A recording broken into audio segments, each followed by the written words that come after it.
The Jake Asman Show will begin shortly. Thanks to all these great Patreon members who help support the show. Get your super chats ready. Jake will be here in just a moment. If you love the New York Jets, this is the place to be.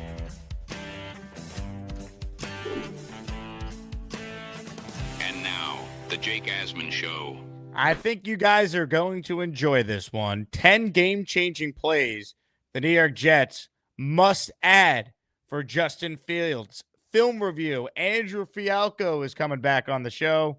Ladies and gentlemen, we got a lot to talk about. The Jake Asman Show, it starts right now. Man, our Jets are primed to win another offseason, baby. We bleed Jets green each and every day. Will the playoff drought finally end? Kings of the offseason, baby. This is what we do. At least we have Garrett Wilson. We have Breece Hall. Please subscribe and hit the like button below. Super chats, baby. Cut the line. We have Sauce Gardner.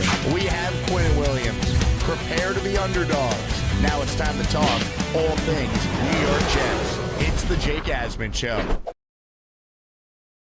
Here we go. Welcome in, everybody. It is indeed the Jake Asman Show. Click the like button, click the subscribe button, and let's get right to it because we got a lot to talk about on today's show. Joining us right now is someone that we love, we respect, we fear around these parts. He is the lead film guy for this show, and of course, you can check out his work over at jetsxfactor.com. Andrew Fialkow joins us now. Andrew, I get asked constantly when you're coming back on. Well, the answer is today. How are you, my man? Yeah, how about that? A little impromptu. I posted the article and then I saw you retweeted it right away. I'm like, let me text Jake and say, hey, let me hop on and break it down for everyone. Because I know a lot of people are wondering, like, I was on for the Fields breakdown and then there's so many comments like, why don't you tell us what good could be done? I'm like, all right, let's just do an article and a full breakdown of how we can support Justin the best and really create a good offense for him.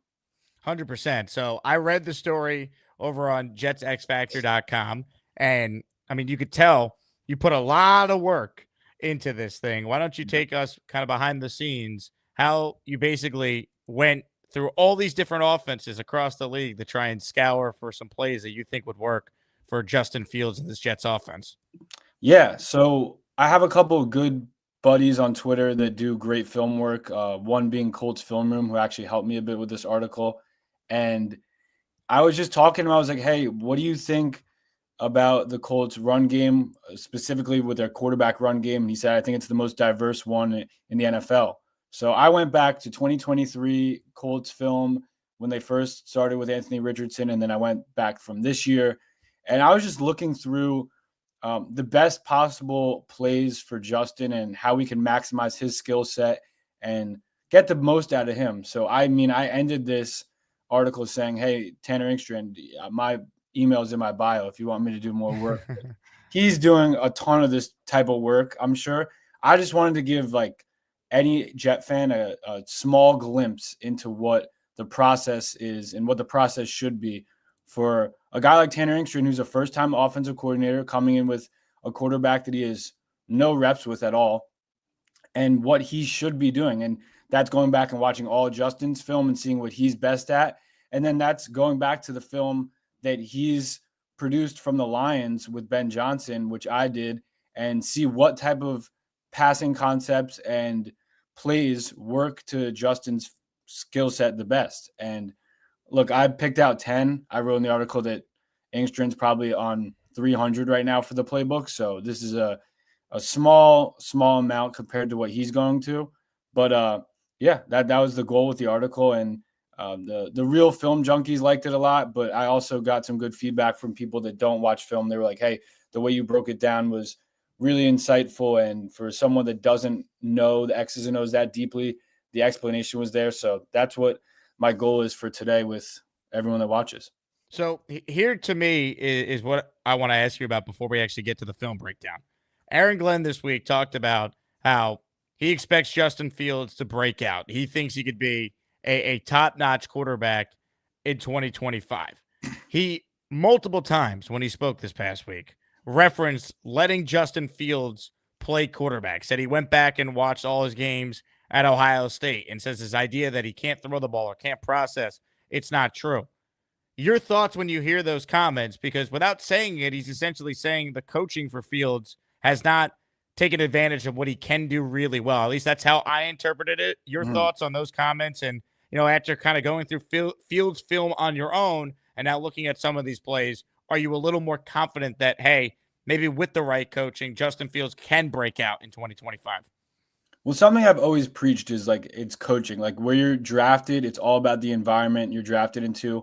CJ Stroud was a good example of that. Even Jaden Daniels was a good example of that. You find yourself in a good offensive infrastructure with an offensive coordinator that's willing to build and maximize the strengths that you have as a player.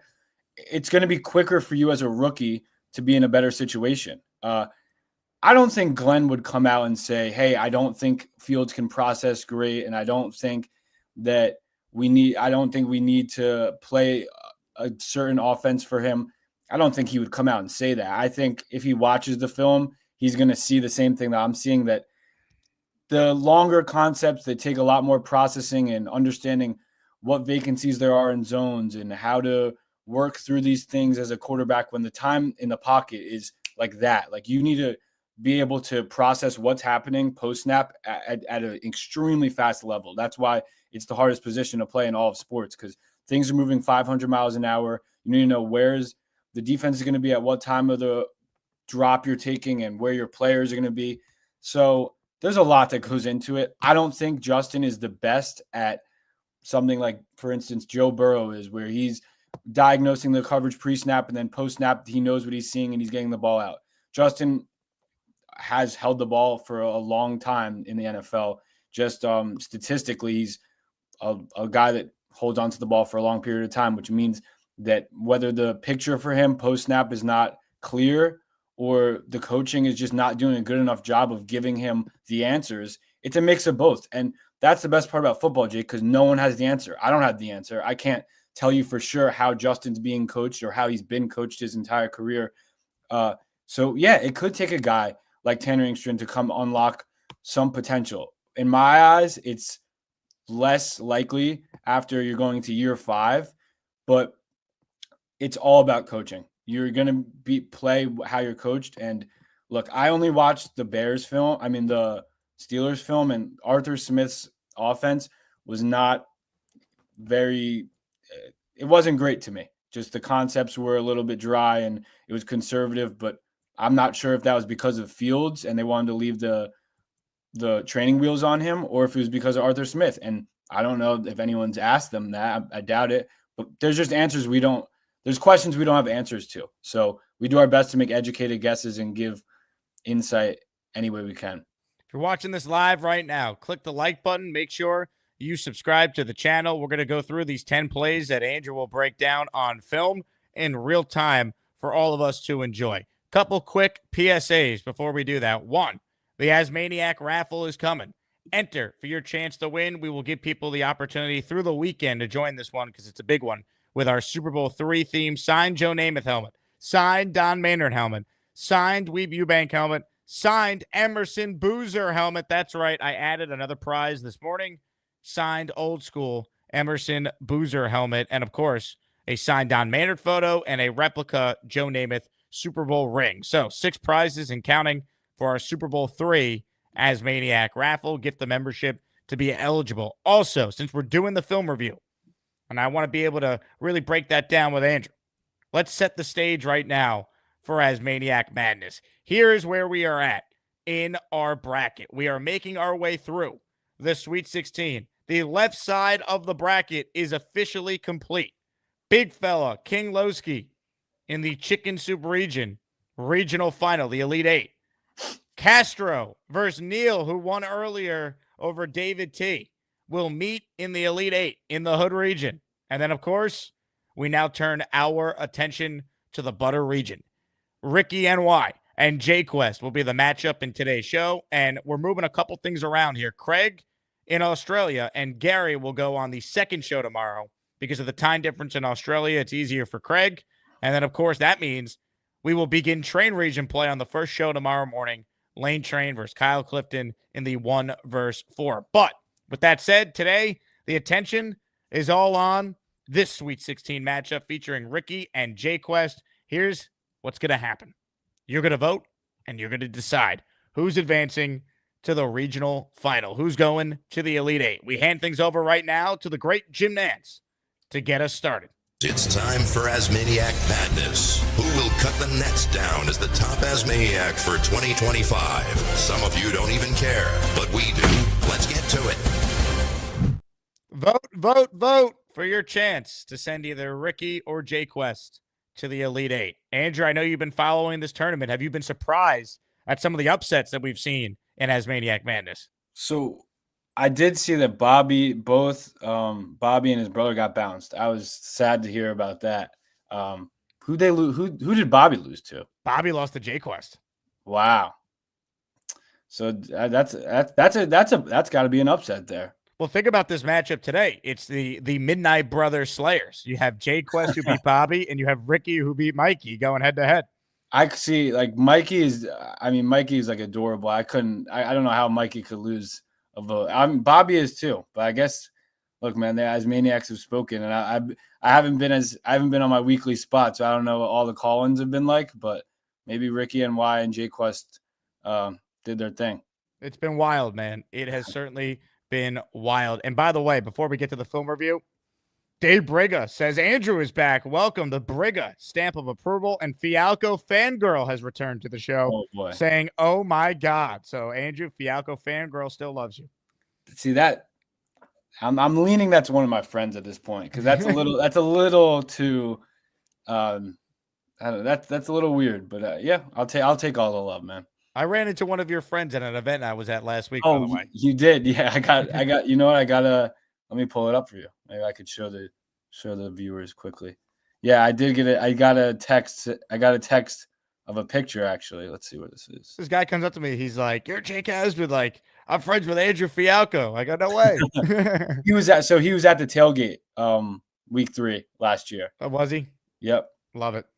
Here it is. Let's see. Love that. Yep. Love that. Nice little photo, and he got a pin. So he was like, "Yeah, I got something too." A friend of Fialkow is a friend of mine, as I always say. All Yeah. right, let's get to the film review. That's why everyone's here. So Andrew will screen share on his end. I think he's just going to pull up the actual article over on JetX. So if you guys want, you could follow along on your end. I will post the link to Andrew's story in the live chat for those of you tuned in live right now. Check out jetsxfactor.com for all your daily Jet content. So Andrew's screen sharing. We now can see his screen on our end. Take it away, Andrew. Here we go. All righty. So yeah, this is not going to be one of like the longer film reviews that we do probably, but again, anyone that wants any of these photos to be like talked about, or these plays to be like dove into it deeper, I'm all for that. But as I wrote in the article, as an aspiring coach myself, I really took a lot of meaning into this exercise, and I really took the time to go through everything. And again, my goal is to find 10 like perfect examples that I think would work. And I even myself said, I don't think these are perfect examples because the Jets personnel right now isn't so great to run some of these, but hey, why not? So here we go to start. Again, a simple play for Fields that I think will work a lot of the time in the red zone, but you don't get to see these like creative alignments and creative formations a lot. Well, I mean, at least the Jets haven't, because we haven't had like a quarterback that has this athleticism. Can you go full screen on the play in the video clip? Yep. So this I would just call QB counter with a RPO tag to it. So what that means, 2 pullers. So you're going to run a counter run up the A gap. So up this gap is where you're shooting. We're going to have the tight end pull, the guard pull, perfectly played. And it does help that the entire line, if you see the motion, 23 goes with the motion, and then the entire line slants to the left. So C's part, easy option. But it's a little bit deeper than that, because what they're running off of it is it's a run pass option. So you're getting Pierce on a corner route and their tight end Granton on a little flat route. So the goal is, I think I have this at the bottom. Yeah. What we're going to see is this exact play ran again, same motion, except this time he throws the RPO. And just having options for Fields is so big. I think I wrote that. It's going to be so important for him to have little options like this where, hey, if no one runs with that guy, if he's playing the run, that's perfect because we have the pass option in the RPO called. And here's just a little diagram I made of it. And again, it's all on Anthony Richardson in this clip, but this would be all on Fields, and it's not too much for him to process. So like I wrote, the Colts are running QB counter with an RPO tag to the front side. The gap scheme that hits right up the A gap for easy touchdown. Again, having your wide receivers run routes on this play, it keeps 2 more players out of the box count, meaning that it's an advantageous look. So look, 1, 2, 3 guys flowing with the routes. That's a really good box to run into, especially when you have 2 pullers. And again, I said it, this may seem simple, but Justin's legs in the red zone, using Justin's legs in the red zone, it's going to need to be creatively. We can't just say, oh, let's just run QB draw. It's not easy like that, and it's not how it works because all these plays are being set up for a reason. Like this play is ran so that 3 weeks later we can hit the pass option out of it right here for a touchdown. So again, it's as easy. It's a copycat league. It's easy enough to just say, hey, I'm going to take this exact play and implement it for you, Justin. Let's run it a couple of times and see if we like it. Again, here, this is just a zone read. I just think it's really nice, and it's so creative how they use the run game. And they have I'm a little bit down on Breece, but like we have 2 good backs, I think, with Breece and Braylon, where they're going to have to honor the run. And once you have a quarterback that you're going to have to account for in the run game, it changes everything because 51 here is the read player. So Richardson's staring at him, sees his shoulders squared this way. That's an easy pull look. With the tight end sifting, you have a crack block from Pierce, and this play could have went for freaking 50, I thought, when I was watching it, but wasn't blocked perfectly by the F up top. But I mean, this is how you want to draw up. Hat for a hat, hat for a hat. Pierce was on the crack block here, and you pick up 18 just on a little zone read look. So again, I wrote, why does it work for Justin? A couple of things I liked about the play. And then I said again, this is a play you can draw up from this exact look, and you could run a lot of things from it. So if you want to pull the ball here and no one's running with the tight end, you could flip it to the tight end right here. If he's turning, he's wide open. So then you could do that. You can give this to Taylor, obviously, because it's a zone read. So the option is to hand the ball off or to pull it. You could give it to him if the end man on the line of scrimmage is honoring you. So the plays that are RPOs, run pass options that have a lot of different adjustments you could run off of it, I'm hoping to see a lot of that in the playbook for Fields. And then this play, I mean, again, just massive creativity. I'll just zoom in quickly. It's like a QB spinner play. I'll run it fully for everyone to see. But the menu of runs they have in Indianapolis for Richardson is the exact same menu that the Jets should have for Fields. Like this needs to be an excessive amount of different types of run concepts that we can use to stress the defense. And again, the all 22 guy got confused here clearly, which is interesting. But it's a simple play where this is downs going in motion. So I would say that this could be Corley, this could be Garrett. You could hand this off next time but look at this. I mean, they have 3 guys playing this really hard. Crack replace from Pittman, beautiful block. And then if you have a one-on-one on the outside, it's cookies. And not every time is it going to be this good of a look, obviously. This is just the run plays that really worked for them. And they ran this play a lot. And I wrote, again, downs, I would picture that being Garrett Wilson or Malachi Corley, having the option to give it to him on an end around and having him out in space. But having Richardson or Fields in our case as a +1 for the run game, it puts a tremendous amount of stress for the defense. You have to guard every blade of grass. You have to play, again, the quarterback is very possible he could run and keep the ball at any point. So that's why I'm excited about Fields. And I said here, it's simply letting him take over as an athlete. I heard Glenn say that in his interview. We want him to be an athlete a lot of the time. And yeah, get him out in space is going to be paramount for the Jets offense. I said this is another one you got to add to the menu of plays, which should be a lengthy list for Engstrand. And again, an RPO hit off this too, what I'm trying to say is there's so many adjustments and variations you could run off this. So you could keep it And then instead of Pittman cracking, he could be going out for a route with Granson in the flat. And then you have 3 options. You could go flat, corner, or you could have Richardson run it. These plays are not just like, okay, we're going to go under center, hand the ball off, and it's going to be a zone run, outside zone. These are the plays that have multiple options to them. And it's why we're so intrigued by Fields because, again, having a +1 in the box, like I'm going to show here with Lamar Jackson, it makes the defense account for another player. And it's really, really useful. That's not something we've seen in a long time with the Jets. So here, this is another simple RPO. You're going to have a bubble at the bottom and a glance route at the top from Andrews. It's a simple read. Again, for Lamar, he's either going to give this ball if he likes the box count, but he sees 55 come down a bit. There's a vacancy window, not completed, but another great concept that can be ran. And it's simple. I drew it up. It's very simple for Fields. What I wrote is we're trying to streamline the process for Justin. So let's have him think as little as possible post-snap.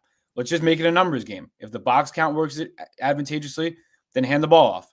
If the count to the field, so what I mean by if the count to the field, let's say this overhang player is coming down and creeping down to play the run, you hit the bubble route to, again, who this would be, Garrett Wilson. This would be Garrett. I even think this is a kind of he could have ripped this to him probably. This is an advantageous look for us here. We got 2-on-2 with, I guess that's Minka, but that's a 1-on-1. We want the guy to make one guy miss. Or if we draft a guy like Tyler Warren or Colston Loveland, you have them singled up top, and you get him on a route like this where it's 1-on-1 because it's a 3-by-1 set, and he's wide open. And again, it wasn't completed, but that's not the point. It's the thought process behind it. And again, if we want him to read the handoff, the Mike's influenced by the action like he was in this play, throw the glance route, which right here, you're reading 55, I would. He takes a couple false steps, and that's a wide open passing lane.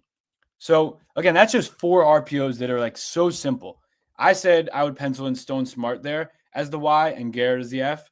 You can run that play 3 to 5 times a game and stress the defense all across the field. I mean, every blade of grass, again, here is being threatened. You have to threaten all the way down to the boundary and to the field side with Andrews on the 1-on-1. And you also have the opportunity for this zone run if you want to hand it off or keep it if you're Lamar and take it like it's a read option. So those are just 4 options. This was the last one. I kind of got greedy with this one because I really liked it, but I just don't know how often the Jets are going to be in like a 3-by-1 empty set like this. But again, simple way to think about it is these are plays that are ran around the NFL for quarterbacks that have the same athletic ability as Justin. And who do we have at center? I think one of our most athletic linemen in Joe Tippmann. And what you're going to ask of him to do here is just fold and go in the B gap. And this is just QB draw up the B gap with a lead block from your running back. I would pencil in Braylon Allen here. And boom, you hit a big explosive because what's going on is they're running routes. This is technically an RPO. So let's say the will linebacker here, the weak side linebacker here, or the slot guy comes to blitz. Okay, that's no problem, Justin. What do we have right behind it? A stick route from our tight end. So if you feel like you're hot and you don't like the run fit, boom, we can throw it to our tight end. Options, options, options. That's all I've been trying to say. Again, I would consider this to be an RPO. It seems to be a bit predetermined from Richardson, but it works out against the light box. I said again, Tippmann's more than able to fold and lead block here, the same way as I think their center Ryan Kelly is, and create a big explosive from an empty set where you're spreading out the defense and, again, making them account for it. So now next time when we come out in this set, they're going to have to be like, oh, wait, we might need another guy in the box to account for the run. Then we're going to have an advantageous look up top. As detailed and nuanced as football is, it's a numbers game when it comes down to it. So I wrote a play like this just stresses the defense horizontally. And it's a prime example of why having a QB that can run in the NFL in this modern day is great. It just makes it a box count. Again, if the draw has good numbers, you run it. If the slot blitzes, perfect. We have the Y running a stick right behind him. Answers, answers, answers. I just want Justin to be supported. That was my thought in all of these RPOs and these run concepts for him as a quarterback. He's going to be supported where he breaks the huddle, comes to the line of scrimmage, and he's like, okay, I know what I'm going to do. I have answers. Because a lot of the time when I was watching the Steelers tape, it did not look like he had answers, especially post-snap. His eyes were darting all around the field. He was not confident in what he was seeing. Those are 5 plays. That's it. Just 5 plays. And that shows, look, Tanner, we can really build something around him that could be an effective offense. He has the athleticism that you need as a quarterback in the NFL nowadays that you can use to your advantage and create a really nice offense around him.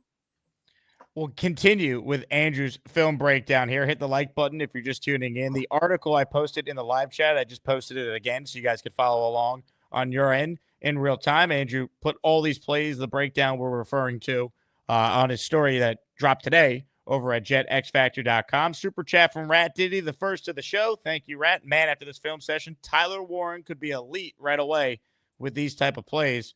I was thinking that too. Like, he'd be perfect for some of these option plays because, I mean, you have the threat of Fields taking off, and then if he flips it to a guy like Tyler Warren, who's a monster with the yak, 100%, Rat. I agree. I want to get Andrew's thoughts on the draft once we do the film breakdown. And Peter Castro just gifted 5 channel memberships, baby. He's the first to gift during today's program. Weed, this is for you.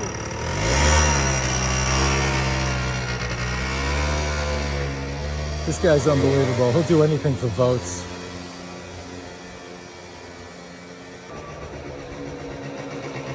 All right, Weed, you got your wish. I did it.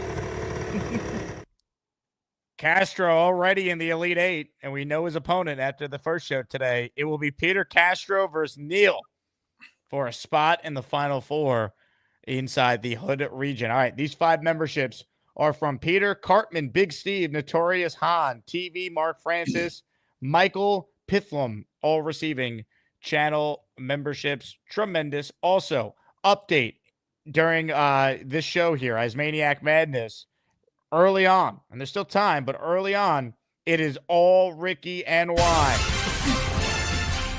66-34, Rickie, the 4 seed, leads JQuest. Rickie, who loves the smoke, is smoking JQuest live right now on the show. All right, we'll see if JQuest has a rally in his bones. Andrew, whenever you're ready, break down the next set of plays for us here involving Justin Fields. Yeah, so now it gets even better because we're allowed to go where I took us to the Lions offense. So this is Tanner Engstrand, exactly what he was running with the Lions.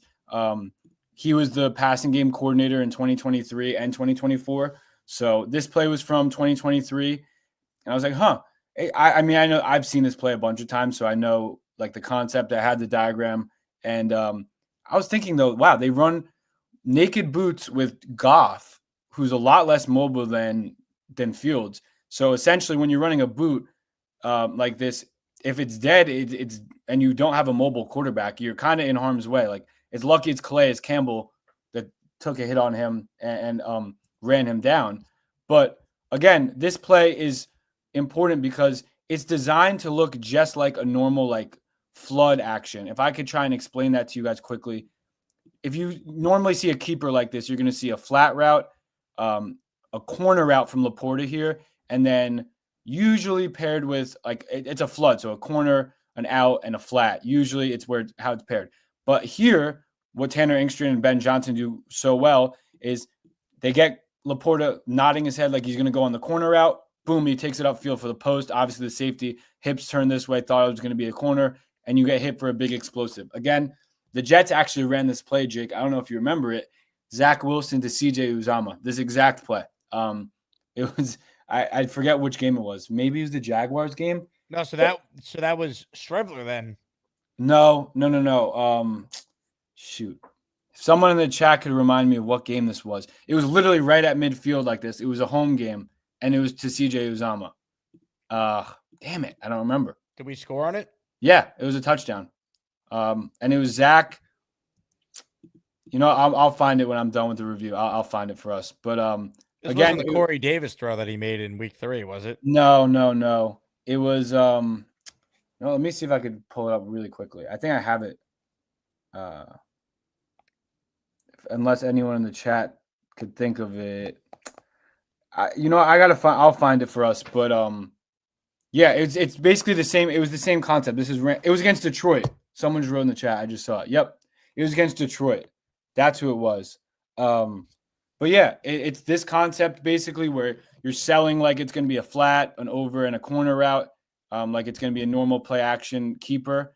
And then what I wrote was this is designed to look exactly like a normal play action keeper flood concept, but instead the Y runs a corner and post here. Now, a lot of these plays, like someone mentioned, Tyler Warren, yeah, we need a great tight end. Like we need a tight end that's not going to have to come off the field when we're in 11 personnel because he can't run routes, or a guy that's not going to come off the field when we're in 12 personnel because he can't block. So what I've heard about Warren is he could do both. Now, I've also heard similar things about Colston Loveland. So I'm in on drafting a tight end pretty high, and I know people aren't so in on that. But, I mean, look, the draft isn't great from what I've seen. Yeah, someone's writing in the chat, Chicken Jenkins. He's got it exactly. Yep, Chicken Jenkins is right. That's when it was. It was Detroit 2022. That's when it was.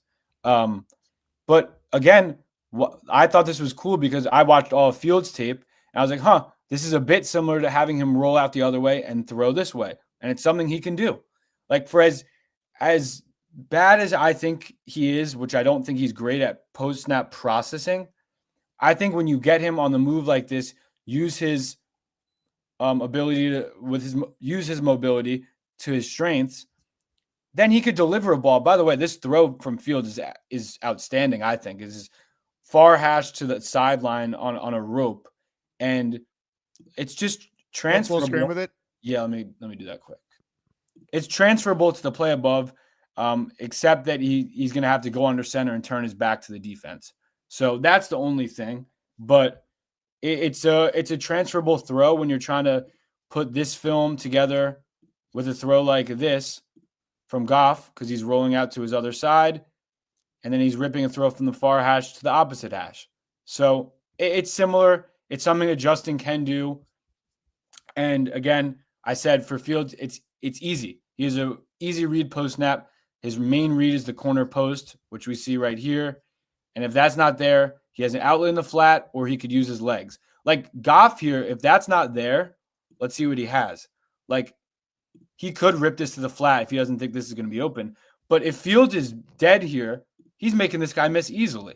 So that's what I mean. I want Justin out of the pocket at all times. I want to use his mobility as a strength of ours. Like I want him to be able to say, okay, my first two reads aren't there here. Okay, let me go beat Calais Campbell or this defensive end.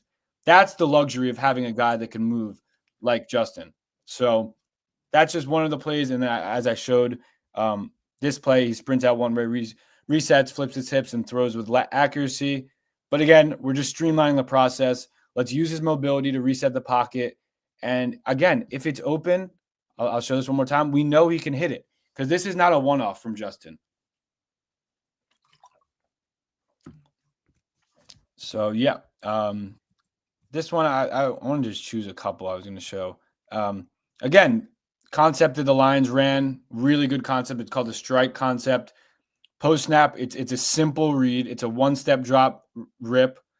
And again, surprisingly, it's going to a tight end. So I'm thinking Tyler Warren, I'm thinking Loveland, because maybe Stone Smart, but we need a tight end in this offense.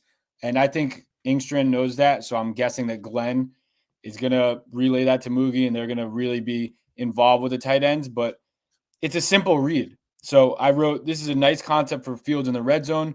2023 Lions, noteworthy because, again, Ingstrand was the passing game coordinator there. So the progression's simple. You go from the sit route to the strike to the flat. So as you can see, Goff here again, the route concept is going to be Amon-Ra with the stick, Laporta with the strike, Gibbs in the flat. So let's say Amon-Ra wasn't picked up here. That would be a hot route for Goff to hit. He gets off of it quickly, gets right to Laporta on the strike route, and it's perfect. Again, is it always going to be open like this in the NFL? No. But Laporta, that's Patrick Surtain. I wouldn't even call that open. It's just a good concept that gets our big body receiver boxing out, basically. Do we have a guy that could do this right now? I think I wrote that we don't. So I said it's important for the H here, Laporta in this video, to be a big body guy and have short area quickness. Is that Tyler Warren? Is that Colston Loveland? I haven't even watched enough film on either of them. I alluded that it could be Lazard, but I said he can't catch, if he could catch a move, it could be Lazard. So it's not going to be Lazard. But again, that's why I wrote for a few of these plays. I think the Jets lack the personnel to run this offense that Engstrand probably wants to run effectively, which is why I think drafting a guy like Warren or Loveland would be really good for the Jets, and obviously for this playbook that I'm making to run well. So again, the personnel we have is with pass catchers is lacking. That's not even an understatement. So last play, I skipped a couple, and if people are reading the article, they want me to go through them, I'm more than welcome. I would more than welcome that. I just want to kind of get through it a little bit quicker. Let me full screen this. One of my favorite plays you could run, which is just mesh rail. So you have 2 underneath shallow routes, and then you have a rail route along with it. And the best part about this play, guys, is that this dude is on our team right now, and he does a textbook job of getting in the way. So what you want to do in mesh is you want to like pitter patter by this guy because you're trying to make traffic with him, but not knock into him. Everyone watching, and I'm sure you, Jake, have seen guys getting ran into before, and they call offensive pass interference. Josh Reynolds here does a great job just putting his left foot out and then sneaking right by him, not creating any contact. But look what it does to the safety. He takes a 1 false step, and Amon-Ra's wide open for the touchdown. So another red zone concept, you could run this play really anywhere around the field. End zone angle, you don't really see a ton. But again, what you do see is Goff's. Is the rail route there? Nope. Okay, let me go to my shallow. Okay, done. So it's a simple read. I don't want Justin thinking too much post-snap. Again, this is the concept. Shallow, rail route from the running back. And again, shout out Dan Casey if anyone wants to follow him. He's a great follow on Twitter. And lastly, all I said was it's a concept that's ran by everyone in the NFL. You get double stacks here, and I love that because Engstrand obviously and Ben Johnson were being very, very deliberate with what they wanted because the double stack here, this would be Garrett. You're allowing him to get a free release. So the front guy is getting pressed, but that doesn't matter because we want the guy in the stack that's behind the front guy to have a free release to run the shallow route without anyone getting hands on him in press coverage. So he could just sprint across the field. So little details like that is also really good to see from Engstrand. And then outstanding job, like I said, from Josh Reynolds to run it. And for Justin's read, it's just you're going from the running back, who's Montgomery. If he's open right after snap, you rip the rail. And then if not, you have the shallow. So we're not making it too hard for him. I've just said you're calling mesh, you're anticipating man coverage, which you get here. And in that case, I'm telling Justin, you're going from the rail to mesh to scramble, not thinking too much. And I said, I know it's rare to tell a guy to scramble after 2 progressions, but if we're anticipating man coverage with a guy like Fields, I love that. There's a lot of space around the field. So long story short, I just rambled for a long time, but the goal of these plays was to give Fields as many answers as humanly possible when he's on the field. I felt too many times in Pittsburgh that he was searching or unable to process things post-snap. Let's streamline the process for him. Let's make it easy for him to play this position that's incredibly hard to play. So I said these plays are designed for him to be comfortable playing the hardest position in sports while also maximizing his skill set and using his legs when we can.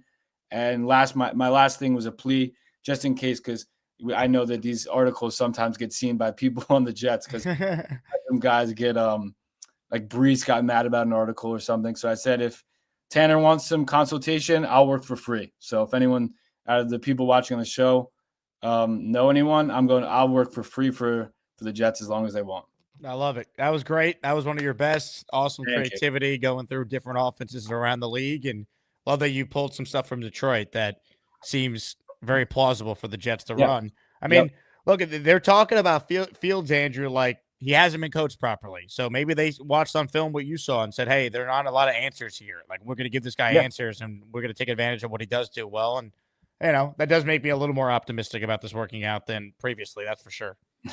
Yeah, I mean, we went over the film on the show from Pittsburgh, and there's a reason he got benched after they were 4-2. So things weren't going great. But look, every quarterback, I think, with the right coaching staff can be successful. I feel like I've said that exact line on the show a lot. Like, you need to be in the right environment with the right infrastructure to be able to succeed. You just need it. Like, it's not a one-off that Jaden Daniels as a rookie was able to have the season he had. No, it was because Cliff Kingsbury, because the veteran signings they made and the receivers they had and the offensive line they had, and the offense they ran, like the Kingsbury offense they ran was to his strengths. It was all to Jaden Daniels' strengths. They ran no huddle. in a college offense with signaling in. Like, we need to be all for our guy. Like, we need to ask Justin what he likes, what he wants. So those are conversations that I'm sure Engstrand and Fields will be having all offseason. It's just about if they're going to be a good marriage or not, and if, look, it's a first-time OC. But I like what Engstrand did in Detroit. For everyone that wants to say it was all Ben Johnson, that's just not how it works. It's not all Ben Johnson. When Engstrand was the passing game coordinator for this passing attack that was outstanding. That's what Glenn was saying too. Like it wasn't all Ben. Like it's just I mean, like, you guys can watch Hard Knocks. I don't need to say it for myself. Like, there's large meeting rooms with coaches that are all putting in their insights. And Engstrand was the passing game coordinator, meaning week to week, his main job was focusing on what passing concepts should be on the call sheet for Ben Johnson. That's what his job is. So he can do it for himself now, I think, and there's a chance for him to be pretty successful. Well, to me, I mean, other than Aaron Glenn, he's the most important coach on this team, because if they're going to have success, him and Justin Fields need to be on the same page with the right plays dialed up. And you just went through 10 of them that Engstrand needs to have in the playbook. Yeah. And I'm sure he will. I'm sure he will have a ton of those plays in the playbook like that. But look, man, we're going to either build Justin up or he's going to fail because of us. Like, as coaches, that's what your mindset should be. I'm going to build this player up and this kid up to be as good as he can be, or it's my fault. Like, that's what every coach needs to be thinking going into these situations. So I think the Steelers failed Justin. I'm always for the player, though. Like, I'm sure there's some fault to be had for Justin, but they failed him to some extent. If he doesn't work out, like, for that reason, there's some sort of structural failure from the coaching staff. They're not just like, oh, this prospect sucks. He didn't suck out of college. So just like Chicago kind of failed him as well. If you're watching this live right now, hit the like button. If you send in a super chat, we'll help pay for Andrew's dinner tonight for coming on and giving us that great film review. Reminder, to get your draft ticket, Andrew's going to join us on our draft stream, either in person or later that night on the actual show we're doing, reacting to whoever the Jets pick. Get your ticket. A bunch of you got your tickets today. Thank you. If you're coming on down, it's going to be a great night. I promise you that. Andrew, let me ask you about the draft. We talked about Warren earlier, but I want to get more of your thoughts on the debate that's going on right now. Kind of like last year, a little different, but tackle versus tight end, only it's a right tackle in this scenario, and it's a different type of tight end than the type of player Bowers was a year ago. So your thoughts on that debate and ultimately what you believe the Jets do with pick number 7. Right. So, again, I just haven't had the time to do a ton of film, but I trust the guys at Jets X Factor, especially like Joe Blewett, who's better than me at doing this film stuff. So he said that, again, Warren and Loveland are very similar. So in my eyes, if you want to trade back and get Loveland in the teens and pick up another pick, I wouldn't hate that. I haven't seen any film on Membu. I think is that how you pronounce his name? Yep. Armin Membu. But Blewett said he's a good prospect. I never will knock taking an offensive lineman in the first round. That's a tackle's premium position. It just is. So if you think you could have your cornerstone tackles in Olu and Membu for the next 10 to 15 years, and that's what your player personnel and your scouting department's telling you, I would run up to the board and take Membu. And then we could go get a tight end in the second round or a receiver in the second round. But if you don't think that, and maybe you don't think about, maybe you're like, I don't really want to take Warren with the 7th pick, trade back. And I think Loveland's as good of a prospect. They're definitely different. Loveland seems to be a lot better of a route runner. He's 230 pounds. Warren's like 260. But I think from what I've seen from Twitter, is they both have ability to block in line. So it's not like they're going to have to come off the field when we're running the football and like it's too obvious that we're not going to run it because they can't block. So it's a tough decision, Jake. I think it's a big one, though. Like, I think either way, I don't know what I would say is more important right now, because I don't even know who the Jets' right tackle is. Is it just Max Mitchell at this point? Like penciled in?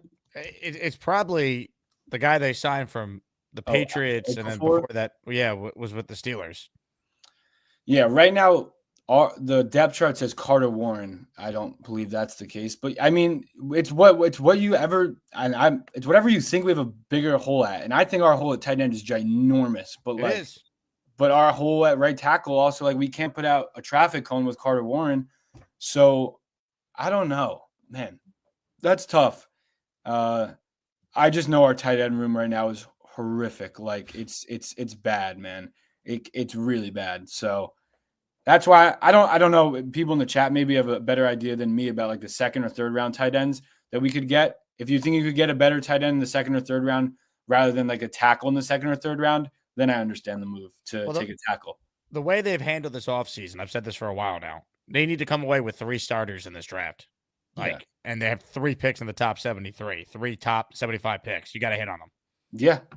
Yeah, I agree. It's very hard to do. And it's something that Joe Douglas, unless it was like a first round pick, it was rare that we hit on a mid round pick. So look, it's nice that we have a new infrastructure, and hopefully Mugi like knows what he's doing. And I think the process overall this offseason has been a lot nicer. Probably a little bit worse for your shows, Jake, because we're not in the headlines every day. But it's been nice not having stupid, meaningless headlines in April and March, and just going about our business. And from what I've heard from Glenn so far, I like everything I've heard. So we'll take it as what it is for now. He's Andrew Fialkow. My name is Jake Asman. Comments, questions, super chats. We'll cut the line.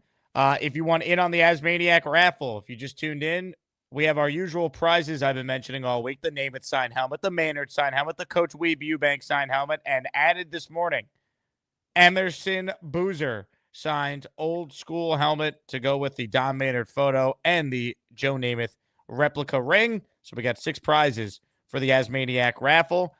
Shout out to everyone who's on the Patreon, which gives you access to the Discord. I want to give a huge, huge shout out to Bo C, to Bijan, to Manny, to Barbarossa. They are the 4 most recent Patreon subscribers. So thank you very much to everyone who supports us there. If you're thinking about coming to the draft party, join the Patreon, and you can connect with people on the Discord who also will be coming to our draft party 21 days from right now. Can you believe it, baby? The draft is almost upon us. Fialkow Fangirl writes in, my love bug needs his own channel. Andrew, have you thought about creating your own YouTube channel for Fialkow Film Reviews?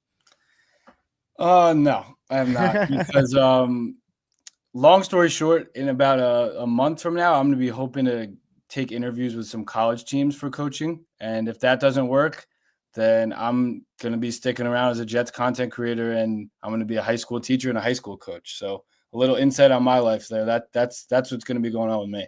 Wait a second. You're thinking about actually getting into coaching. I thought you were just going to do the high school teaching and coaching route. I got the itch, and I was like, you know what? I'm not going to go teach and be like, yeah, I'm going to leave this teaching job and like go coach. So I'm putting my name back in the pool, and I'll take some interviews and see if there's any places that stand out for me. And you guys will be everyone will know if I'm out. So you need to announce your decision, like how a college kid or a high school kid puts on the hat to. I should get the hats. All right, we need that. We will make that happen on the show if you take a job somewhere. Okay, we'll make that happen for sure. Ladies and gentlemen, please subscribe to the channel if you haven't already. Hit the like button. Best comment, Oscar, nailed it. Go to Brigham State, Andrew. That's right. Brigham State University. They believe in achievement at Brigham State, unlike Gary, who does not believe in achievement, according to Dave. Comments, questions, super chats. We'll cut the line. Update on ASMANIAC Madness. Rickie NY is still leading JQuest 67-33, but it ain't over yet. So vote. David says, don't go to Ted U. The school of pot stirring, baby. Ted U. We got a lot of great schools out there. All right, let's get to some calls here with Andrew. First up on the Gusbuster hotline is the guy who right now is smoking his opponent in ASMANIAC Madness. Ladies and gentlemen, let's say hello right now to our dear friend, Rickie NY. I'm Rickie New York, and I love to smoke. Florida State, I really love Florida State. Jordan Travis, you know he's from Florida State. At any rate, I call into smoking debate. Florida State, I really love Florida State. At any rate, thanks for taking my call, Jake. Rickie! Hey, thank you, Jake. Great job as always, Andrew.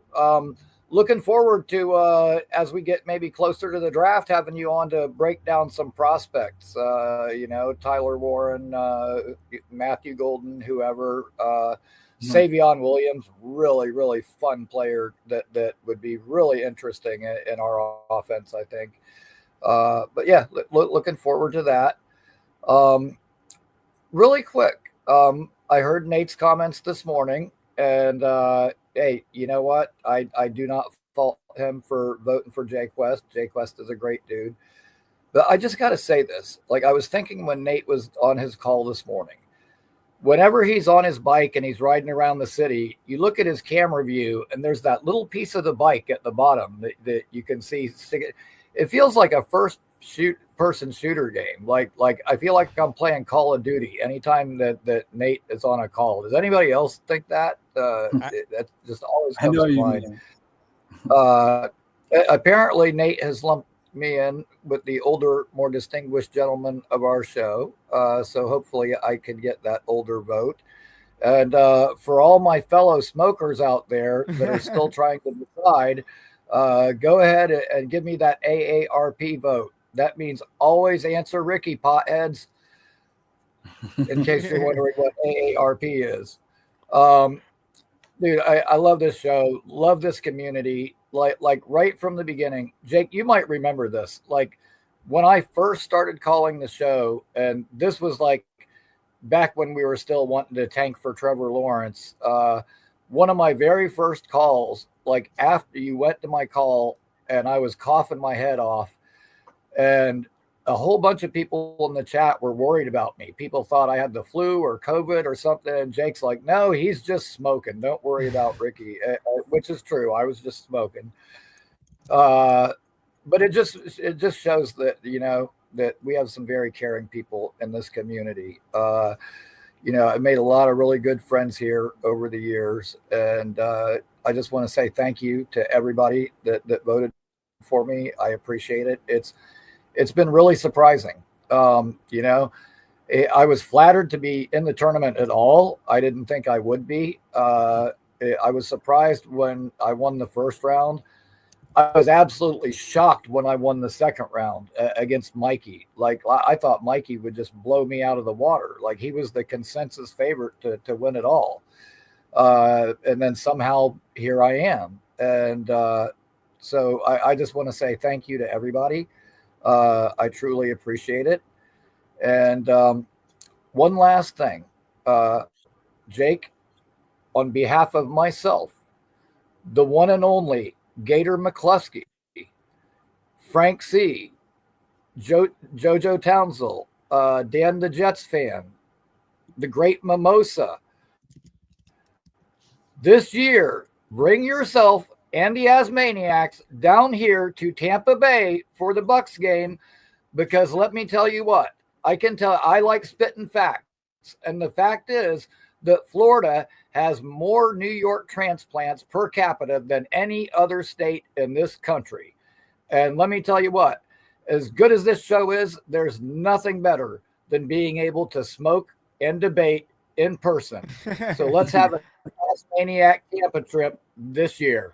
I love it. Rickie, let me tell you what, it is in the short running of cities we're looking at. It's going to depend on the schedule, right? It's going to depend on when that game falls into place. But it's definitely a option for us for sure for the road meetup this year.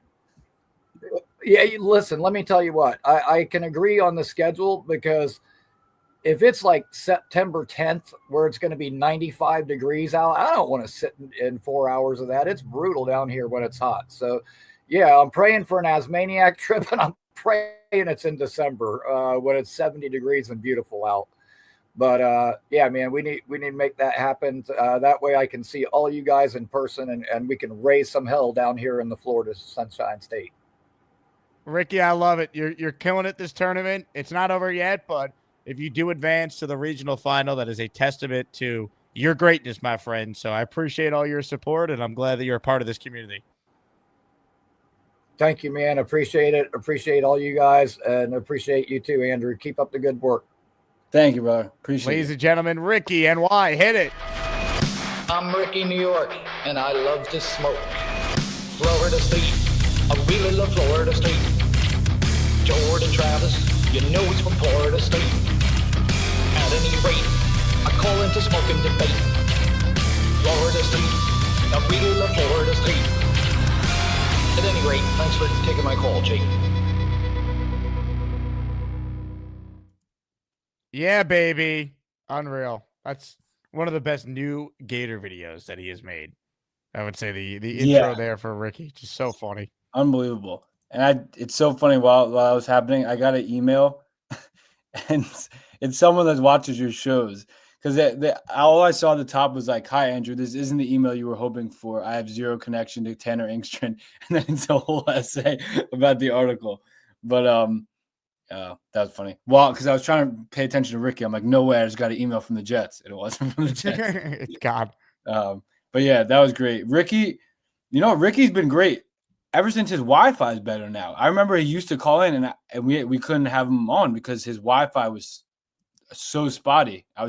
He always had like intellectual things to say.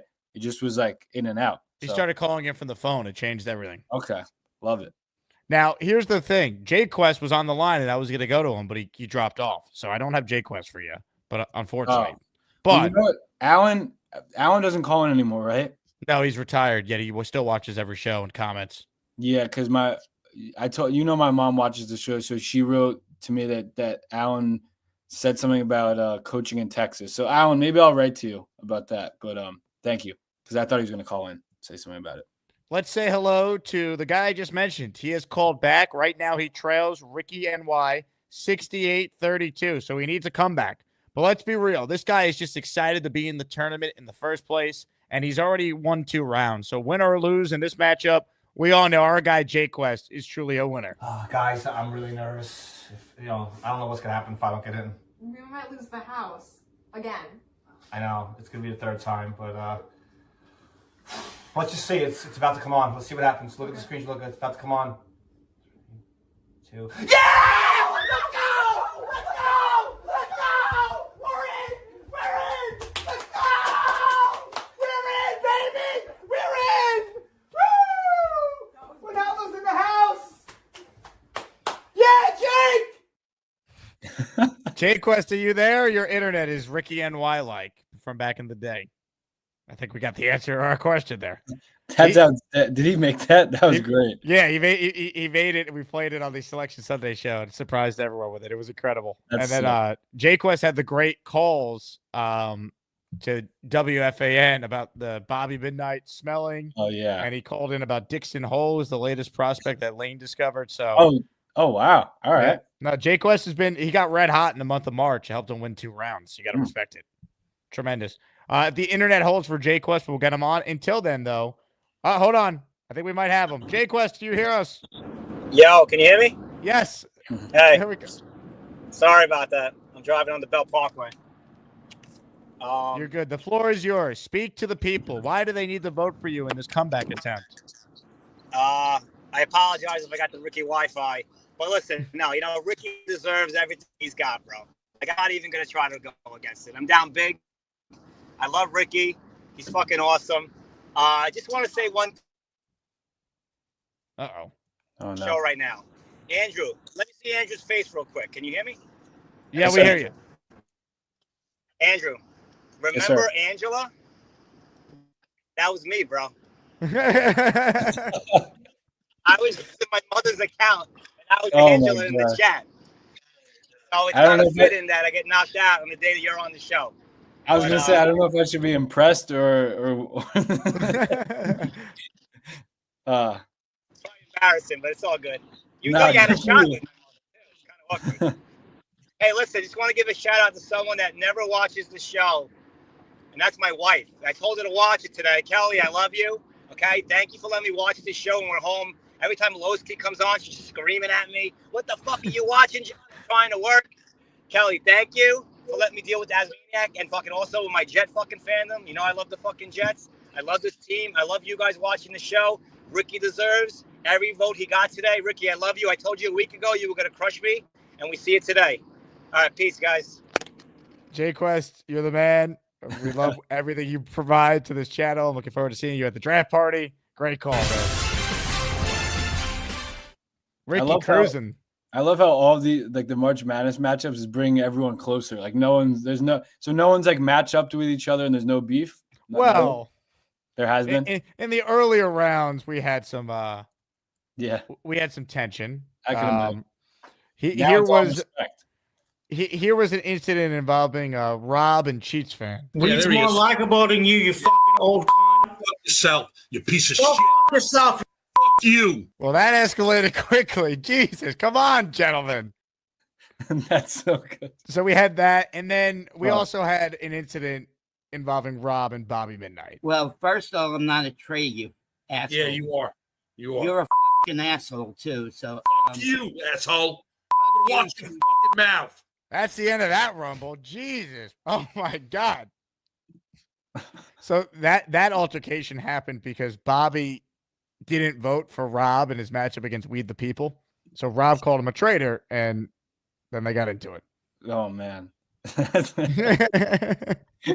I don't like seeing Rob so upset like that, man. Especially Rob and Bobby. Those are two of my favorites.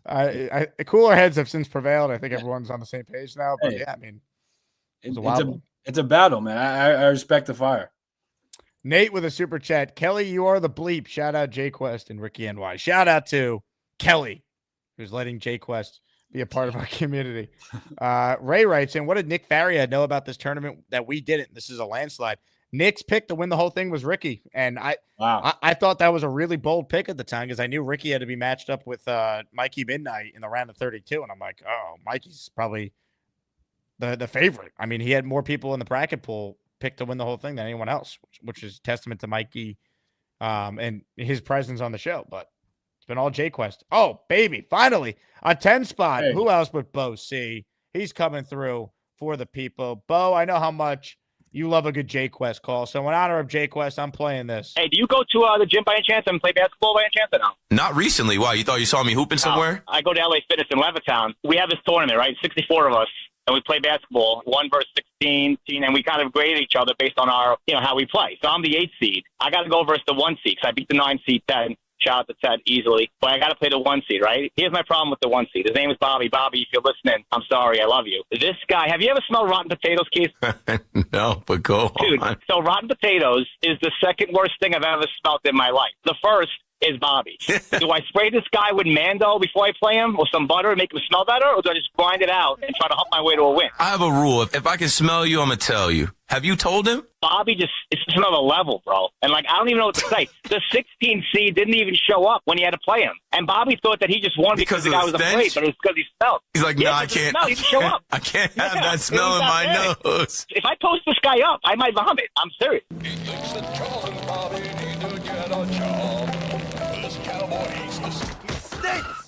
It's 10 times worse than rotten potatoes. Thanks for the call, Lane. There's enough humans that smell like rotten potatoes on the subway. Incredible. JQuest, one of the greats. Also, big shout out to Bo. He just sent me this photo of him with Emerson Boozer. So that is awesome. Love that. Bo, you are in the raffle, and we will make sure that we get you down for 10. So thank you very much. For those of you who missed it, we have an Emerson Boozer signed helmet that was added to our Super Bowl III themed raffle. It's an old school helmet. So legendary Jet number 32 signed helmet is now one of the prizes. Quick shout out to the 10 people who got a membership from Bo. If you hear your name called, you thank Bo C. Immerso Enrique 19, Brandon Halem, Steve K, White America, DF, Bass Chopper, C Lamb, Azu 11K, all receiving Ghost also in there with the 10. Awesome. All right. Andrew, do you have time for one more potentially epic call here? Yes, sir. All right. Ladies and gentlemen, buckle up. I don't know what this guy is going to say. He did write that he has good news for all of us. Ladies and gentlemen, we say hello to this guy. You'll never get my chicken soup recipe. I'm not saying that Glowski takes steroids. Please, some of it. Hey, child! Who is that lovely lady? Send it this way, child! Hello, Jake. Hello, Charles. I got some great news for you. Yes? I'm going to the party on April 24th. Yeah, baby. Let's go. Let's go. I confirmed it with my father. My father wanted me to put it on the calendar, and I did. Hell yeah. So we're getting Gorman at the draft party. Yes, sir. Let's go, baby. Yeah. You know what that calls for, Charles? A celebration. It calls for a celebration, but what I like to call around here, a celebratory Gorman rip. Oh, my bad, everybody. How are you, Jake? How are you, Andrew? Good. How about yourself? Good. I want to thank once again all Asmania for the support during my crisis. Thank you so much. I really appreciate it. You didn't have to do it, but you did it anyway because you cared about me. Nick Shine sent the money to our house today, and my dad's going to take care of it, and everything has been taken care of. So thank you so much, and sorry for being idiotic and stupid. I don't know what came over me, but shit happens. But the good news is I feel good. I'm going to spend time with my best friend. Did you really have to take another bite of what you're eating as you're thanking everyone for raising $800 after you were scanned by a catfisher? Oh, wow. Yeah. I'm having a Reese's Pieces Sunday at one of my favorite diners, Friendly's. I'm going to touch it. Did the Asmaniacs pay for that? No, they did not. My brother's taking care of it. Oh, steady Eddie. Here he is. There he is. What's up, Eddie? Good. How are you? Hey, Eddie, do you want to come to the draft party as well? I'll get you a ticket. No, thank you. My brother's not interested. All right. Well, but he appreciates the offer. I appreciate the offer. Thank you. Also, this weekend I'll be, for the first time in over 2 months, I'll be spending time with my friend Colin on Saturday. You'll be what? I'll be spending time with my friend Colin on Saturday, and his niece was born on April 1st. What's the name? Hey, congrats to Colin on the sex. I said his niece, not his daughter. Oh, okay. Never mind. His brother had the sex with his wife, Jen. Okay, well, congrats to his brother on the sex then. What's the name? I forgot to ask for the baby's name like an idiot, but I'll ask him that probably either tonight or tomorrow. But we'll report back when you get the name, okay? We're all dying to know.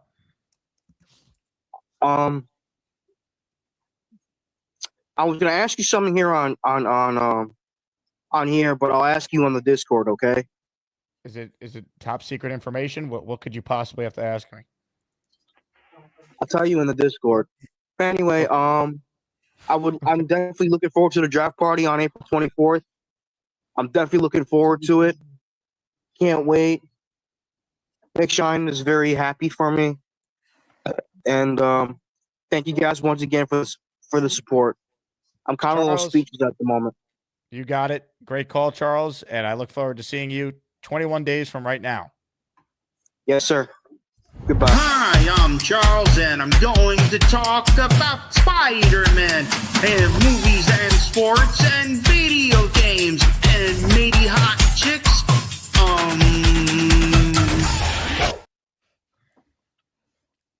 I wasn't up to date with what happened, so I had no idea what was going on. If you see a lot of Isabel accounts in the chat, that is the fake woman that Charles was messaging with.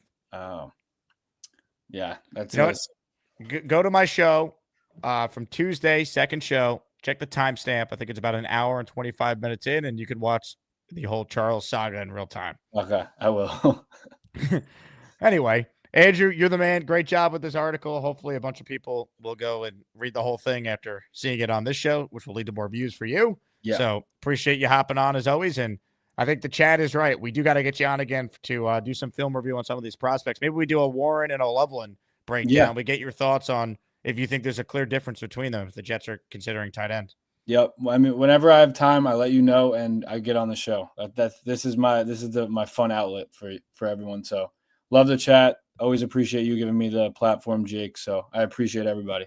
Ladies and gentlemen, the great Andrew Fialkow. I'm a proud Fialkow fanatic, and you should be too. Oh my God, Jake, I need $700. Andrew, do you have Cash App? Amazing. Nate says, drop the article link so I can click it for Andrew. I put it in the chat like 7 times, Nathan. Let's see. Let's get to more of your calls now, shall we? Let me just check the scoreboard real quick. Keep everyone updated on ASMANIAC Madness. If you already voted and want to see the poll again, just refresh your browser. 66-34, Rickie leading JQuest. So we've had 2 blowouts today. That happens, you know. Blowouts happen in the tournament. Hopefully, we get some great ones tomorrow on the show. Lane and Kyle Clifton in the morning. Gary and Craig in the afternoon. What a battle. Someone's going to win. Someone's going to lose. ASMANIAC Madness never stops. This guy is in action tomorrow, and he joins us now. Did somebody say Brock Bowers?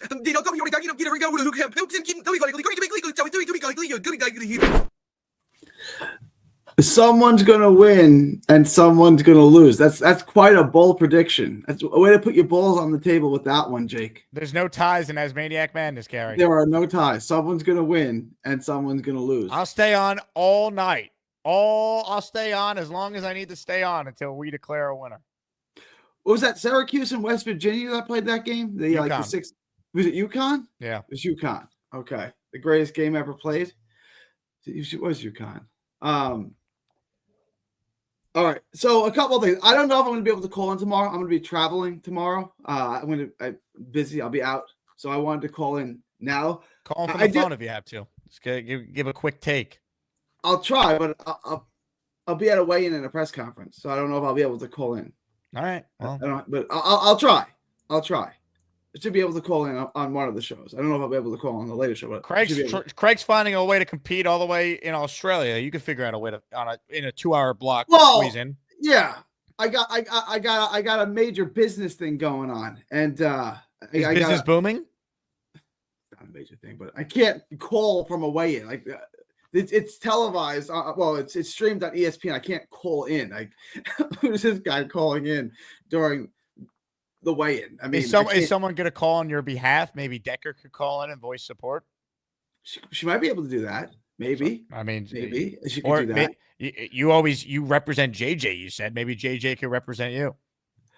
That's up to JJ. I took it upon myself to represent JJ because JJ had gotten a little behind, and I wanted to support him. But if JJ wants to call in, you're going to go live again at about 4:00 tomorrow. Standard time. Between probably 4 and 5 tomorrow, I'll be live. Probably between 4 and 4:30, realistically, Eastern. Okay. So I'm going to be in Vegas. So that'll be 1 o'clock your time. 1 o'clock your. I hate time zones, man. That's the exact time. I'll try. I mean, you're going to be on for 2 hours, so I should be able to call in at some point. To be honest, what we've seen from this tournament, calling in really has not influenced the vote. People pretty much have an idea who they're voting for the most part. It helped for Nate. I know Nate lost very close, but Nate was down like 60-40, and then he was calling in. It was like 50-49, 51-49. But Nate called in on the bike and had the genius strategy of just going up to strangers and asking them to vote for him, which people thought was great. I don't know what you would do. In fact, you talking more might actually hurt you because you'll probably say something ridiculous that people will just be like, huh, what? All right, I'm in the Sweet 16.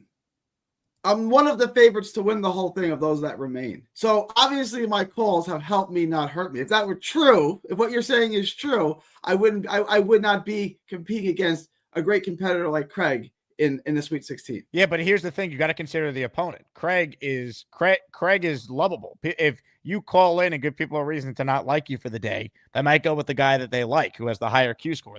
The guy from Australia who's become a diehard Jet fan. That's a better story than the conspiracy theory guy who has 3D boxing in his username. What's wrong with having 3D boxing in my username? I'm just looking at the storylines here. Okay. First off, if I'm trying to get into a polite contest with Craig, if your nanny calls in contest with Craig, I'm probably going to lose, right? I'm not going to get into a 3-point shooting contest with Steph Curry. So I'm going to have to try to make it my game. You know what I'm saying? I'm not going to sit and fight Craig's fight. I'm going to fight my fight and try to drag Craig into my fight. I'm not going to play his game. I'm going to lose that game. Hold on. JD says I should change the matchup time like I did for Craig. Craig's in Australia. That's the difference. I like me moving the show is simply about just making it a little easier for Craig. We still, I think, I have to call in at like 7 o'clock in the morning. I'm confident. You can change it to whatever time you want, right?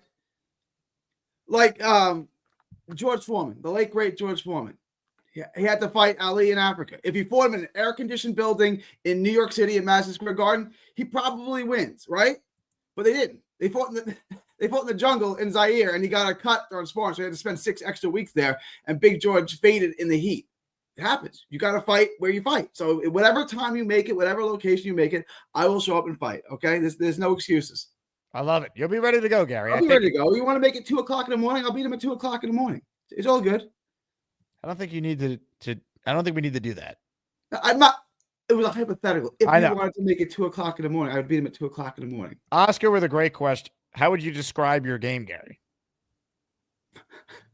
I'm sincere and open. You get a piece of me. I'm authentic. That's how I would describe my game. I'm authentic. You get me. You get my opinion. You don't get fluff. You don't get niceties. You get me. And either you like it or you don't. And I get that there's people that don't. And I can't be all things to all people. I think you're a 2 seed for a reason. And I told you this at the beginning of the tournament last month. There were members of the committee who were arguing you should have been a 1 seed. Well, I'm glad I didn't, because the 1 seeds outside of later, oh God, I didn't go well with the 1 seeds. So I think I'm happy with the 2 seeds. I only had Lane going to the Final Four, but I didn't pick him to get picked off this early. He got picked off quick. Who did? The other 1 seeds, Bobby, Yeah. Chiefs fan, Charles. I mean, Charles made it to the Sweet 16, but I think people had him. He was the overall number 1 seed. He was. Well, Charles, I think would have won tight if the catfish scandal didn't happen. I think once that happened, and then Big Fella immediately super chatted $200 and was like, "Vote for Charles. I don't want to win this way." I think people were just going to go with Big, because Charles was up when that happened. So you think people voted for Big Fella because he was compassionate towards them in that time, and that swayed the vote for him?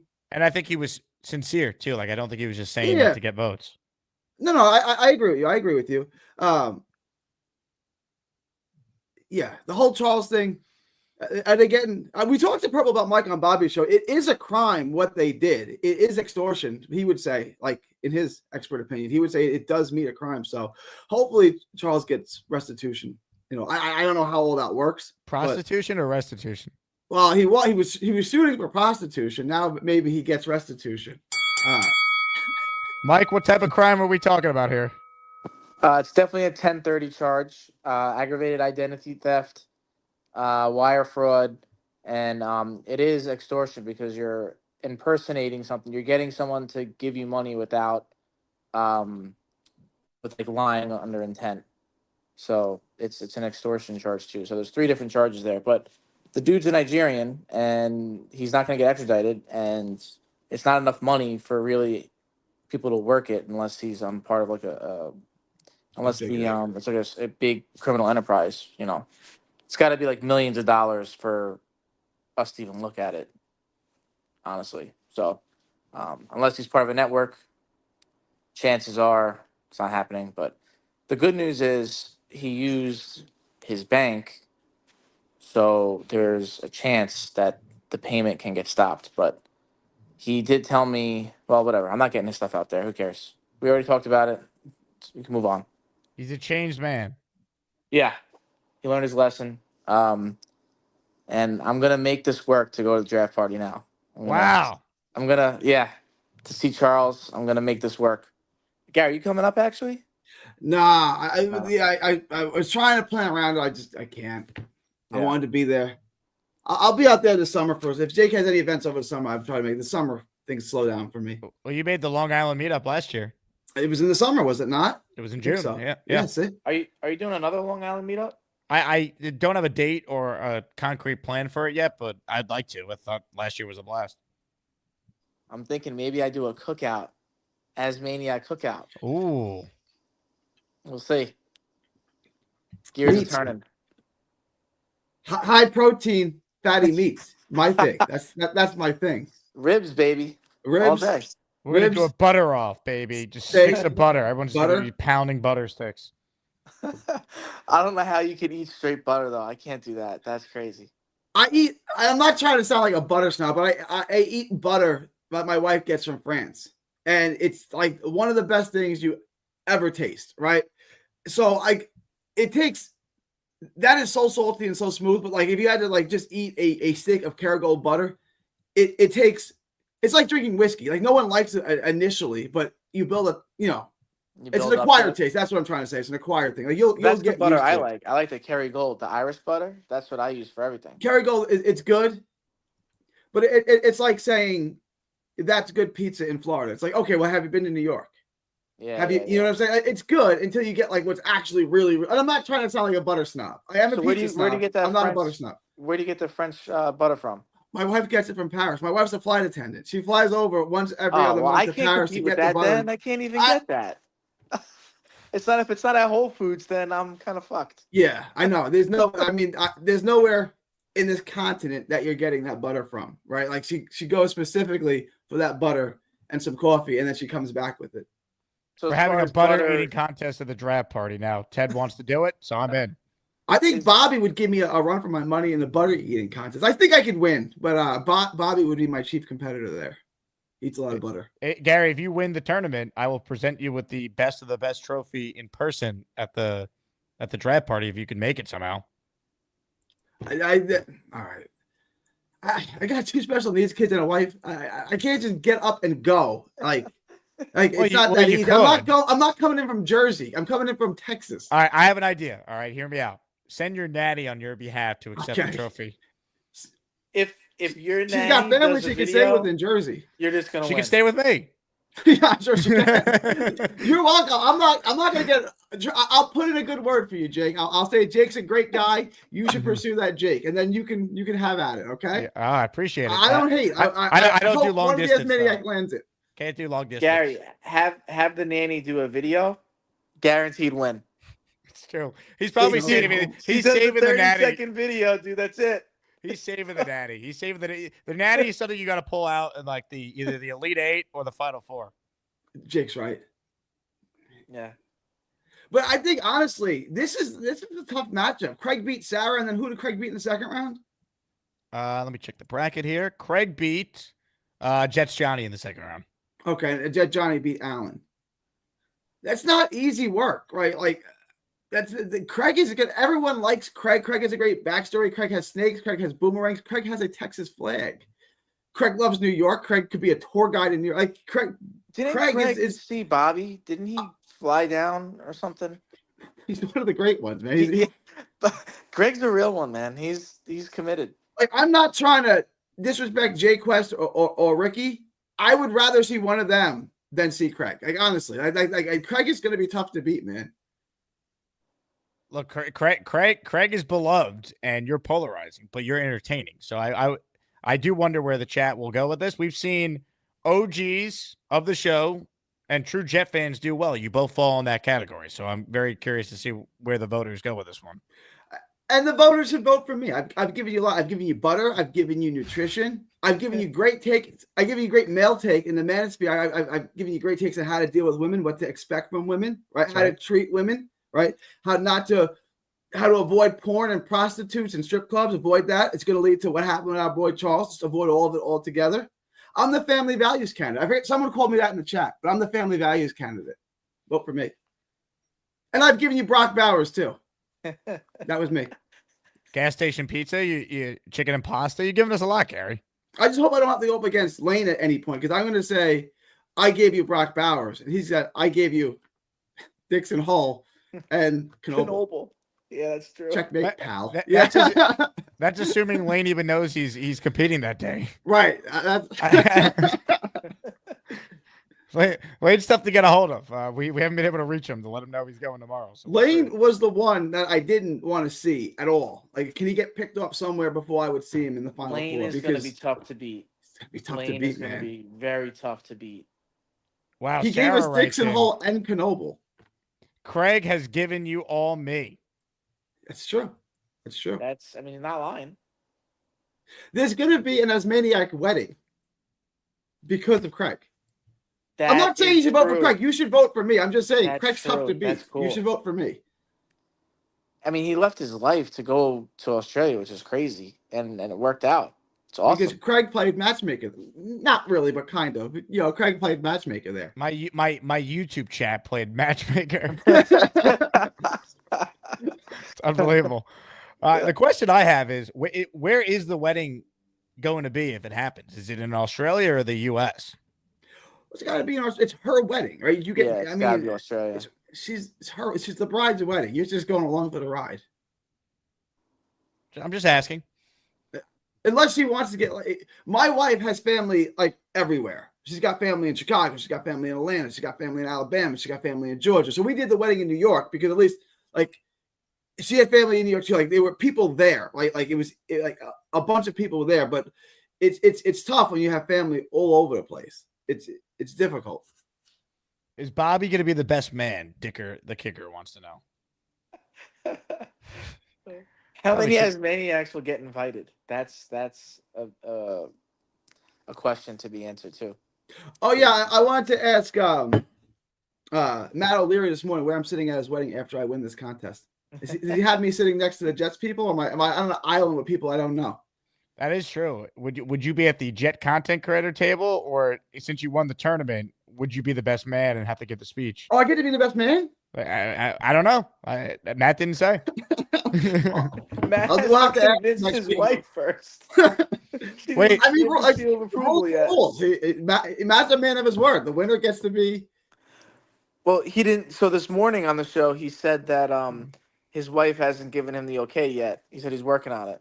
Can I bring my wife, or do I have to go? Do I have to go solo? I would assume you could bring your wife. Yeah, you can go solo. That's. I don't want to be now convinced. I'll double the gift. I'll double the gift. Breaking sports news on the Jake Asman Show. I got breaking news here, guys. Sarah just wrote, "In USA, baby." Would this wedding really be in the continental U.S.? Wow. We're all fucking going then. Let's go. Snowball says, "I'm the photographer at Matt's wedding." Snowball, are you actually? Because I mean, you would crush if that's the case. I don't know if you're. That just saying that sincere. true. I mean, it's hard to read tone off of a chat, but that sounds sincere. That's great. I love that. I think I'm going live from Sarah and Hawk's wedding, assuming it's in the U.S. We're doing a show from there. That would be awesome. He's an Asmaniac. He's a part of the family. I'm sure he'll work with you, and he take the business, right? Weddings make good money. I'm sure he wouldn't overcharge you. He'd give you a good deal. I'm sure. Why not? If I was having a wedding, I would hire him. Dave Briga, I've been best man twice to the same groom marrying different women. That's got to be awkward, no? Are you doing this again? I've been the best man twice to the same. Oh, nice. No, I may have that experience too. No, I don't think that's. I mean, my best friend in the world, his first marriage didn't work out, and now he's engaged again. But it's been a few years. I don't know. I mean, it would be weird if it was. No, that's not weird. That's not weird. That's not weird. It's got to be tough. I mean, doing that though, like think about it. You have a speech, and now you have to do a different speech because you can't do the same one. Yeah, you got to switch it It's up. like giving the same ring to half the the girl. people there are the same people, and then I know, so you got to do a different one. It's not. I was gonna say the second wedding is usually smaller, but it's not the bride's second wedding. It's the bride's first wedding, so you're still gonna have a big old wedding. Rat Diddy writes in, Zach Wilson is giving away a hawk at the wedding. Oh, he is. Black Gypsy says, we're showing up, invited or uninvited. Oh, yeah. There'll be people tailgating. The wedding. Maybe they should get married at MetLife. Tailgate with jet skier on. We'll tailgate their wedding. Everyone come to L5. We'll do a big Jersey burn. You can get you can get, what is it called? To be Sarah's ex. Jersey burn. If she has any like old clothing from any of her exes, we'll burn it Jersey burn style. You can get certified to marry people. I forgot what that's called. I'm drawing a blank. I forgot what that's called. I know what you're trying to say. I know. I can't remember what it is. But Jake, you can do that, and then you can marry him. Well, that's an option. Mm-hmm. You want to marry him, Jake? I don't know if I would be good at that. I think I was a pretty good best man. I gave a hell of a speech, but I don't know if I'd be good at the actual marrying them aspect. Was that the first time that you were a best man? First time ever. Yep. Okay. Here's actually was pulling up here's a photo from that illustrious night. Was it your brother or was your a friend? No, good friend of mine. Huge Jets fan. My friend Dan Budick, Casey Targubnik, the Budicks. Someone just wrote, are they still married? David, they got married on March 9th. A couple weeks ago. Yeah. I hope so. Their marriage is still going strong. It's been not even a month. Not even a month. Yeah, we hope so. It was a hell of a speech. I've been a best man twice. Once for my brother, and then once for my best friend. It's a very different vibe doing it for your best friend than doing it for a sibling. It's very different. There were a couple Jet references in my speech too. It was fantastic. Does he watch the show? They do actually watch the show. Nice. Some of them do. Some members of the family. Great, a great moment, folks. Anyway, hold on. Good pictures. I'm looking at them. That's a nice venue. Where is that? The Heritage Club at Bethpage Black on Long Island. Okay. Shout out to Robert Morris, who gifted 5 channel memberships earlier. We interrupt wedding talk for this.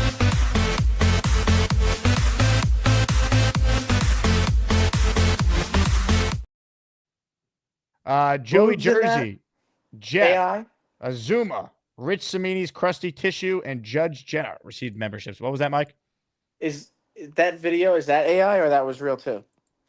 No, that was Bobby dancing. Really? Well, Gator put the, Bobby Gotti look over the original, but this is the original.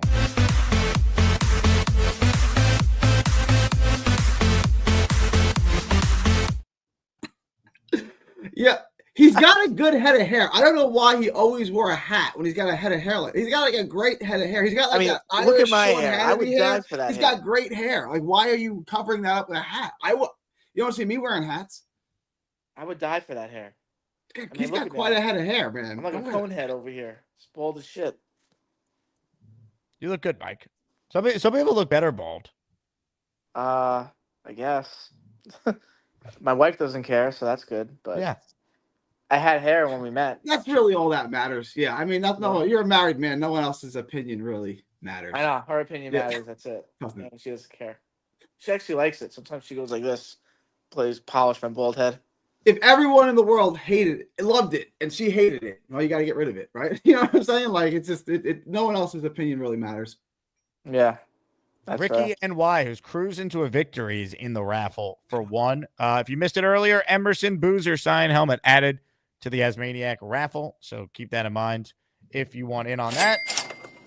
The following listeners, now a channel member, Dana Andrews. Congratulations, Dana. Appreciate that. Are you surprised that Rickie is basically doubling up JQuest right now? I'm shocked. I'm shocked. Well, he'd probably win, but I thought it was going to be another 51-49 type of thing. I thought it was going to win, but it was going to be close because of how good JQuest is. But testament to Rickie, man. Rickie's the man. Rickie is the man. Rickie, I knew Rickie was well-liked and a great caller, but he has gone through some big-time ASMANIACs and it hasn't been close. Like, King Lowski and Rickie, I think, have dominated this tournament through their 3 matchups the most out of anyone. Who beat Brigga? Brigga was defeated by King Lowski. Oh, Lowski. Yeah, that's right. Yeah. I got Lowski in my Final Four. My Final Four is still alive and well right now. I got 2 of my 4 are out. I got all 4 left. I had Gorman and Bobby. No, I had Gorman and Mikey in my Final Four. They're both out. And then I had Lane. And I can't remember who the other one was. It would have been Chiefs fan. Oh, it would have been We the People, I think. Okay. Yeah. So I lost 3. He made a good run. Yeah, he made a good run. So I only got Lane left.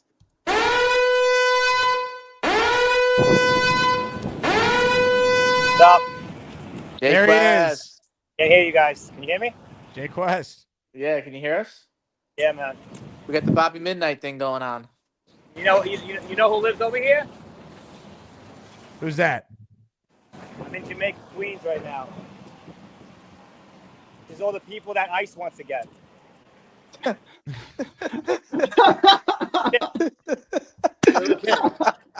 All these buildings here I'm not gonna say. You know who lives. Hey, say hi. Say hi, buddy. Say hi.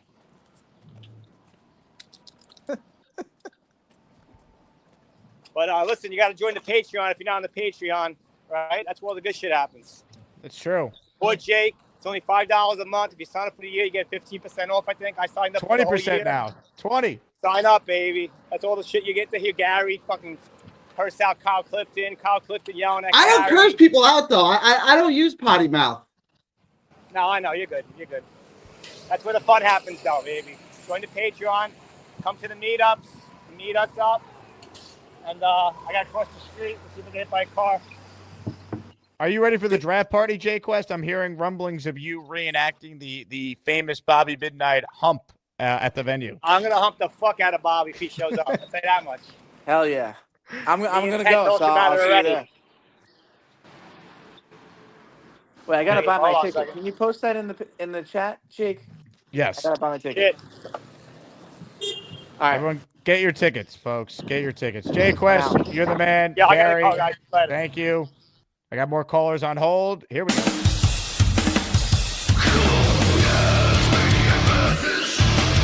Who's gonna be the best of the bunch? You get to pick the ones that make the show rock. Who's the king? Original.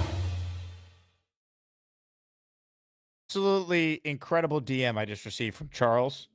Hey, Jake, I've been meaning to ask you this for a while. Can I have your cell phone number so we can stay in contact as you know, friends? As for my friend's newborn niece, they just named her Chloe Sela Critchlow. That from Charles Gorman. Charles, I'll have to think about it. I'll have to think about it. Not saying no. But I don't know if I want to give you my number just yet. How do I know you're not going to give it to some like Nigerian? Got to be careful. But it's nice to know that I'm officially out of the... Mom, these are my YouTube friends. Charles and I are going to be maybe real friends, which is great. But Charles, if I give you my number, I'm going to start getting probably more Zelle requests, Venmos. I don't know if I can handle all that. So I'll see. But you know I love you, Charles. Anyway. Yeah, Rat did. He only took us raising $800 for his ass, which we did. Thank you again to everyone who contributed. If you sent me a Venmo or a Zelle, or you sent Nick the Venmo or the Zelle, we made sure it went to Charles, who got all of it today. Anyway, let's get to a couple more of your calls here before we wrap up the show. Folks, he wrote privately to me that he just took his nap and he's rip-roaring, ready to go. Beast Breaker 666, he's the man who would kick your ass, and then he's gabagoo. Beast. Cold water. Yeah. And don't ask. Got this from my old high school, my friend. Good old Curie High School, by the way. You drink coffee, Beast? Should I send you a coffee mug? No, water. No, agua. Water. I make Jake Asman Show water bottles. Really? I do, yeah. I'd like to see that. I'll tell you what. And knowing me, I'm not Richard Nixon, after all, that's a time here. Let's see if we can get our draft picks right. I hope we get that kicker from Miami, get Warren, get Membu, and get some big beefy dudes. And I'm talking beefy dudes, guys that are, get scary enough to eat a quarterback's ass for lunch. Not like that. Not like that. No. Not like the way I'm saying it. But I'm talking, something like knock him in the face. You remember those days? Because let's see, I was born in '84. What year were you born, Jake? What year were you born? I was 1947. No way. You were a '90s guy. Right in the middle of the war. Well, I was born in '84, so I was basically the Van Halen Metallica Motorhead guy. So you've had your fun and fair share. But if we get this kicker from Miami, we can say bye-bye to Zerline because the guy's not qualified. His standards, they're below 2.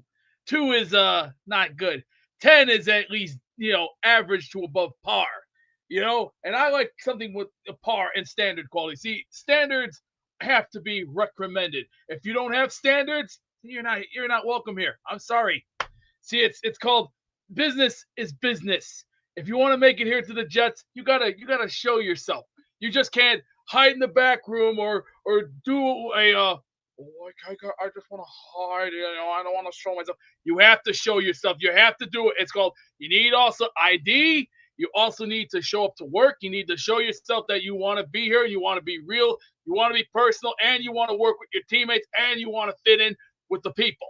That's the way the world works here. If you want to fit in, you got to be. And plus, the fans are going to hate you at first, but then once your time grows, you're going to learn that in time. See, it's hard when you come to New York. Sure, you're going to have the media all over you. You're going to have the press all over you. But that's the way it is. I know it's happened to everybody. Look at Mickey Mantle. Look at Roger Maris, Reggie Jackson, Joe Torre, Pat Riley, Bill Parcells, Rex Ryan. Oh, the list of names I could think of, even Chad Pennington. Those guys have gone through hell. Let me ask you this. Who you have to in the Craig versus Gary matchup? I don't know. I've not met Craig before.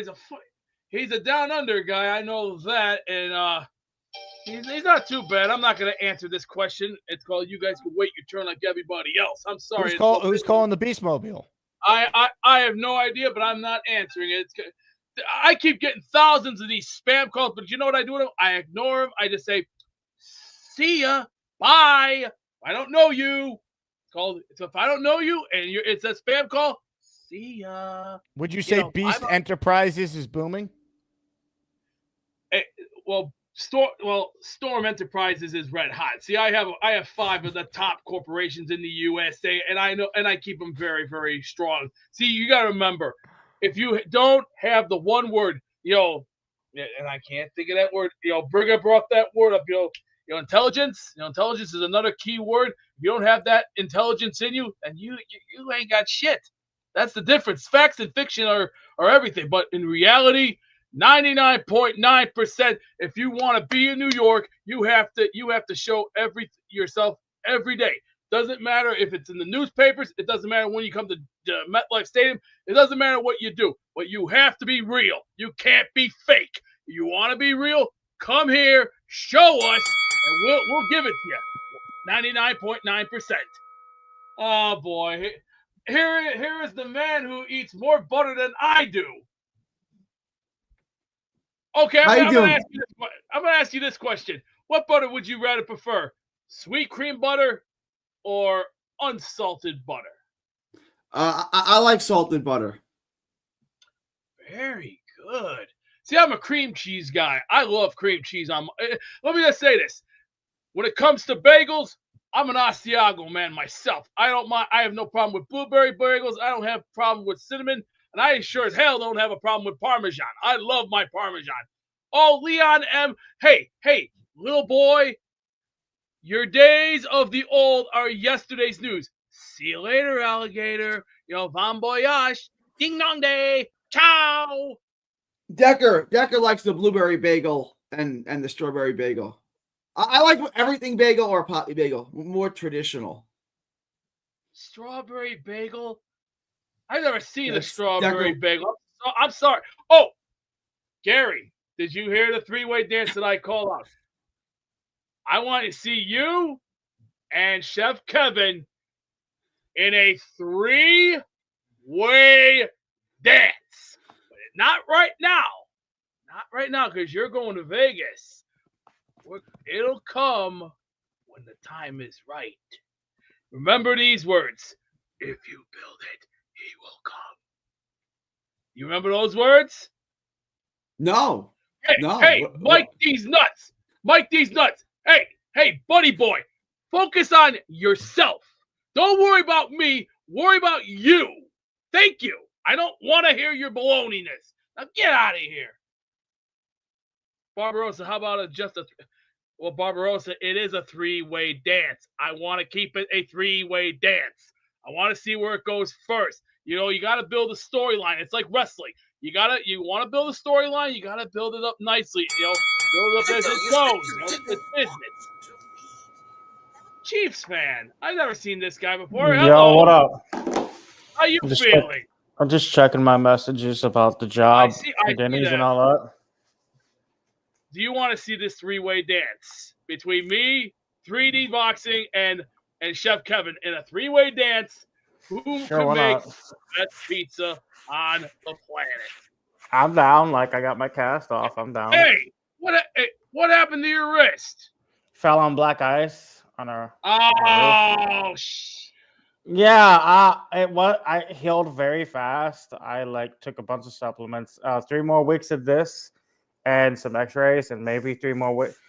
3 weeks to 6 weeks with the brace, but like 4 more X-rays. Two next week, and then 2 in 2 weeks. So yeah. Next time you see black ice like that, take proper precautions. And I know. I really should have, but I'm happy this is off. That means Denny's is on. Denny's is on the go. I'm just waiting to see when they start. Don't overrun it. Walk it slow. I know what happened to me this past year.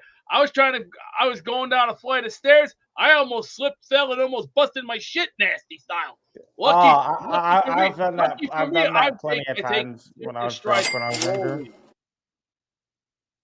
Mister, I'm not going to answer this question. This question is a joke. Move along with the next question. I'm not here. I don't want to see that question. It's stupid. JQuest 57. Do you know what black ice is? That stuff is dangerous, man. Metallica will even tell you that. They slipped. Their bus fell on black ice. Do you remember the Cliff Burton story? Why don't you watch that a little bit more often? It happened to them, and it happened to Chiefs fans. So, hey, I'm just giving out salient points that you got to learn to be careful. Take proper precautions. Go slow. If you go fast, you're gonna fall, bust your shit, and wind up in a hospital bed.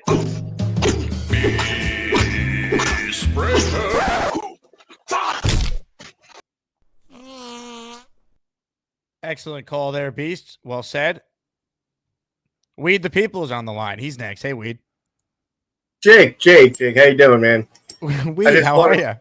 Good, man. I just wanted to come on to promote my play that I'm coming out with. Charlie O and Isabella starring Charles Gorman and the entire country of Nigeria.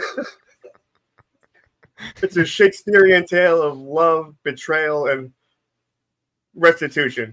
It's a good time. Everybody come to it. It's coming out on Broadway in about 2 weeks. 2 weeks. I'm going to give it 2 weeks. I got to convince the entire country of Nigeria to come play the I'm sorry. Weed, I'm gonna bring my friend Charles to it. How does that sound? yeah, definitely, man. Definitely. We'll have you both on the red carpet. Can't wait. Ladies and gentlemen, from Weed the People to this guy. I got my Iron UG. I hope you like my Jets take. You know they call me David T. It's not easy for me to see, but if you bring me full stream, you might like what I have to say. I'll need to get real damn close, cause my vision is dog shit. How you doing, Jake? David, how are you? I'm doing just fine. Andrew Fialkow, what a treat.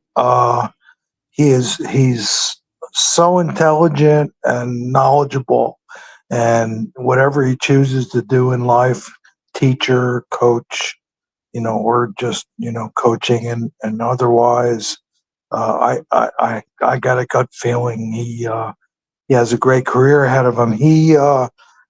And talking about Justin Fields with the plays, he dummies it down because I'm the dummy, enough that I can understand it. And, so I just wanted to put in a good word for him. And Rickie, Rickie's always been in my heart, and he's a fellow Floridian and a Florida State fan.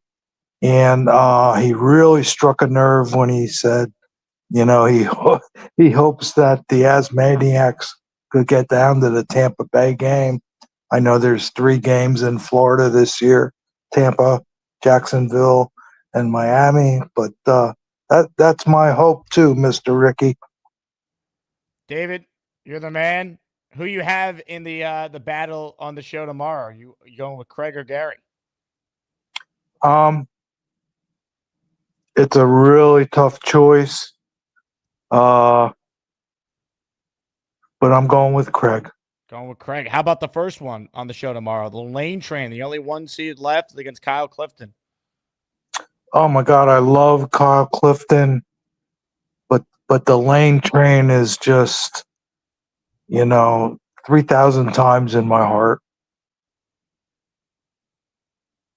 Ladies and gentlemen, David T. I got my Iron UJ. I hope you like my Jets take. You know they call me David T.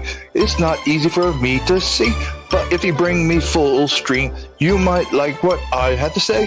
I'll need to get real damn close, cause my vision is dog shit. David T. weighing in on the matchups. All right, home stretch here. Australian Jet fan who lives in Finland is up next. What's up, man? Hey, Unmute Jake. your mic. There you go. There we go. Yeah. So whenever I call in, there is one thing that I do, and that is read the chat. And yesterday I saw someone say in the chat that I got ethered. Now, I don't really understand what that means. The only like thing I can sort of link that to is the song by Nas. So if someone wants to explain to me if I missed anything, that'd be good. Also, I have people asking me what Australian football team I go for. I go for the Bombers, so it works out. If anyone here is looking for a team, pick them. Bombers, Jets, goes well together. That's all I have to say. Have a good one. See you tomorrow. Australian Jet fan, short and sweet. The Bombers. Man. All right. Ladies and gentlemen, we saw him briefly on the show before. But right now, we'll give him his due. We'll see if he has it in him to be what we like to call around here the closer. It's Chiefs fan. Guess what? I'm still looking for a job, bitches. It's Chiefs fan. I'm just going to rub my hands together all day. It's Chiefs fan. There's a whole lot of DNA on this couch. Let's hear it for Chiefs fan. Look, it's my dead neighbor that I didn't kill. Thank you again, Jake, for letting me be the closer. Also, thank you for your Yankees for destroying the Brewers. I really enjoyed that. I didn't catch much of the show because I had my blood sugar low, so I ate a sandwich for a little bit of carbs.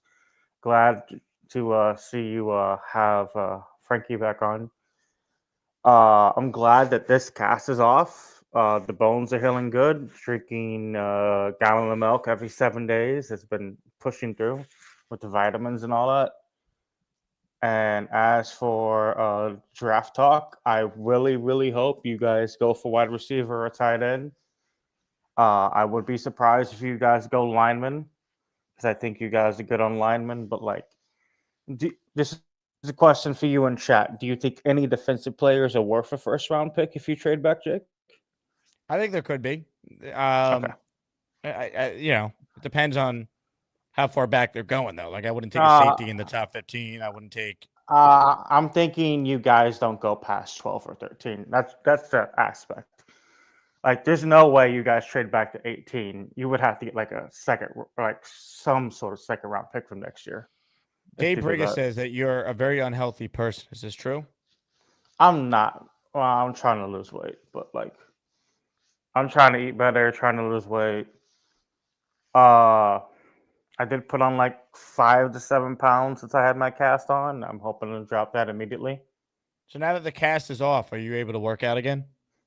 Yeah, I'm planning on going on a 5-mile walk tomorrow in the rain and a 5-mile walk in the rain on Sunday. Why is the rain relevant? Well, I like walking in the rain. Like, I used to do that in Chicago. I would go to downtown and walk downtown in the rain when I was younger. I'll tell you what. I got a guy on the line who's our resident dietitian. You want to talk to him real quick? Sure, why not? All right, here we go.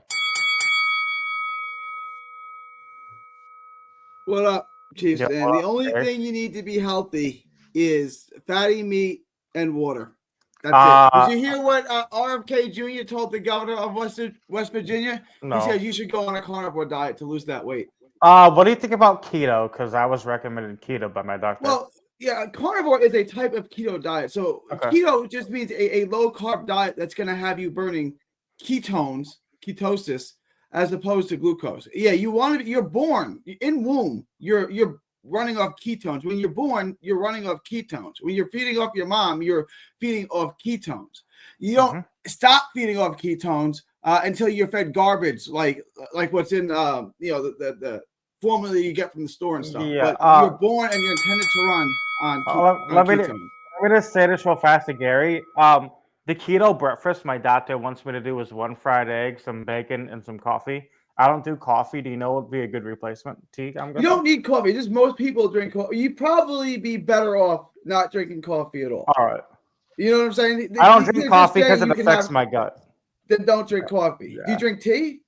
Yeah, I have black tea and I have peppermint tea and I have peach tea. Then just drink tea, right? Like you're probably better off without it. Right, but it's not going to affect your ketosis. So you can drink coffee, is what he's saying. Bacon and eggs were on sale, so I stocked up on those. So I can start bacon and eggs is the way to go. And I was also told for keto, like you don't need any bread, and if you want some sort of bread, don't do it. Just wrap the meat and cheese together, basically. Yeah, I think that's pretty good advice.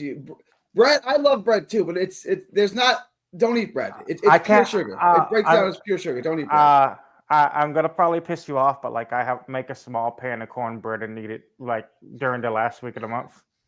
I mean, look, it's your health, bro. You know, like, look. It's like a small cheated pan. on my diet? Yeah, I went to New York, ate like 3, pizza for 3 days and cannolis. I get having a cheat day. Don't make it a habit. Like that, and then once you do it, as soon as how you guys doing? I was just checking on some stuff in business wise, and I'm also checking my phone too. I was also reading on some things. But Derek, are you ready? Are you ready? Because then when the time comes for this pizza challenge, you're gonna be surprised on what I can do. Because my cooking techniques, it's time to put up or shut up.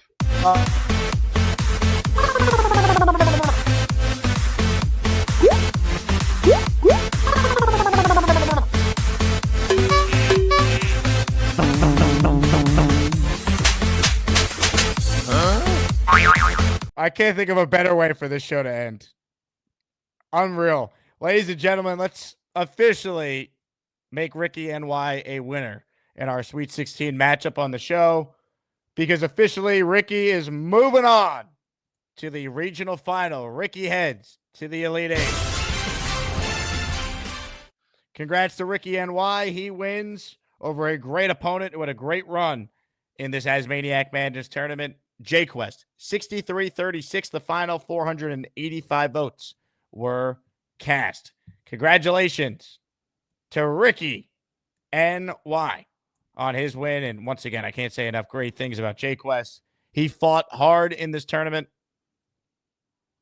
His calls are always memorable, and it's just a testament to Rickie's greatness that he's moving on. So, the stage is now set as we look ahead. Tomorrow on the show, on the second show, we will finish the Butter region, Gary and Craig. On the first show tomorrow, because of the time differences, we're going to do the Lane Train and Kyle Clifton. This train region play will be underway. Bonesy and V-Man will finish our Sweet 16 on Saturday, and the Elite Eight will start on Sunday. And I have in my hands the first look at the Elite Eight matchups in graphic form. Big Fella versus King Lowski for a spot in the Final Four. And the other matchup that was set this morning, Neil versus Peter Castro for a spot in the Final Four. That's where we're headed. This tournament's going to go into hyperdrive down the stretch, so get ready.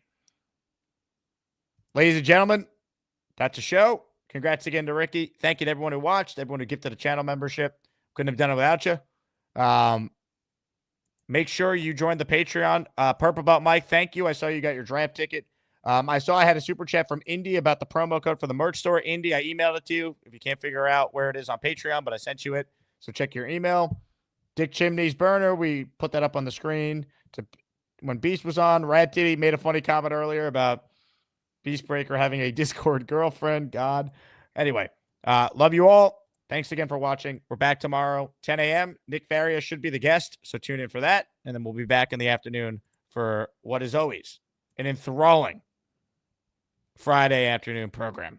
On that note, go Jets. I'll talk to you guys soon. JETS, Jets, Jets, Jets. Charles, are you still there? Yeah, I'm still there. I'm just working my ass right now. Okay, that's fine. Rickie NY is up next. Hello, Rickie.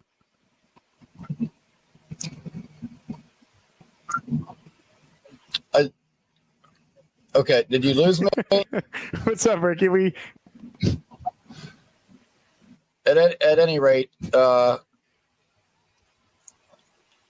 will be calling back soon with different Wi-Fi. You're the man, Rickie.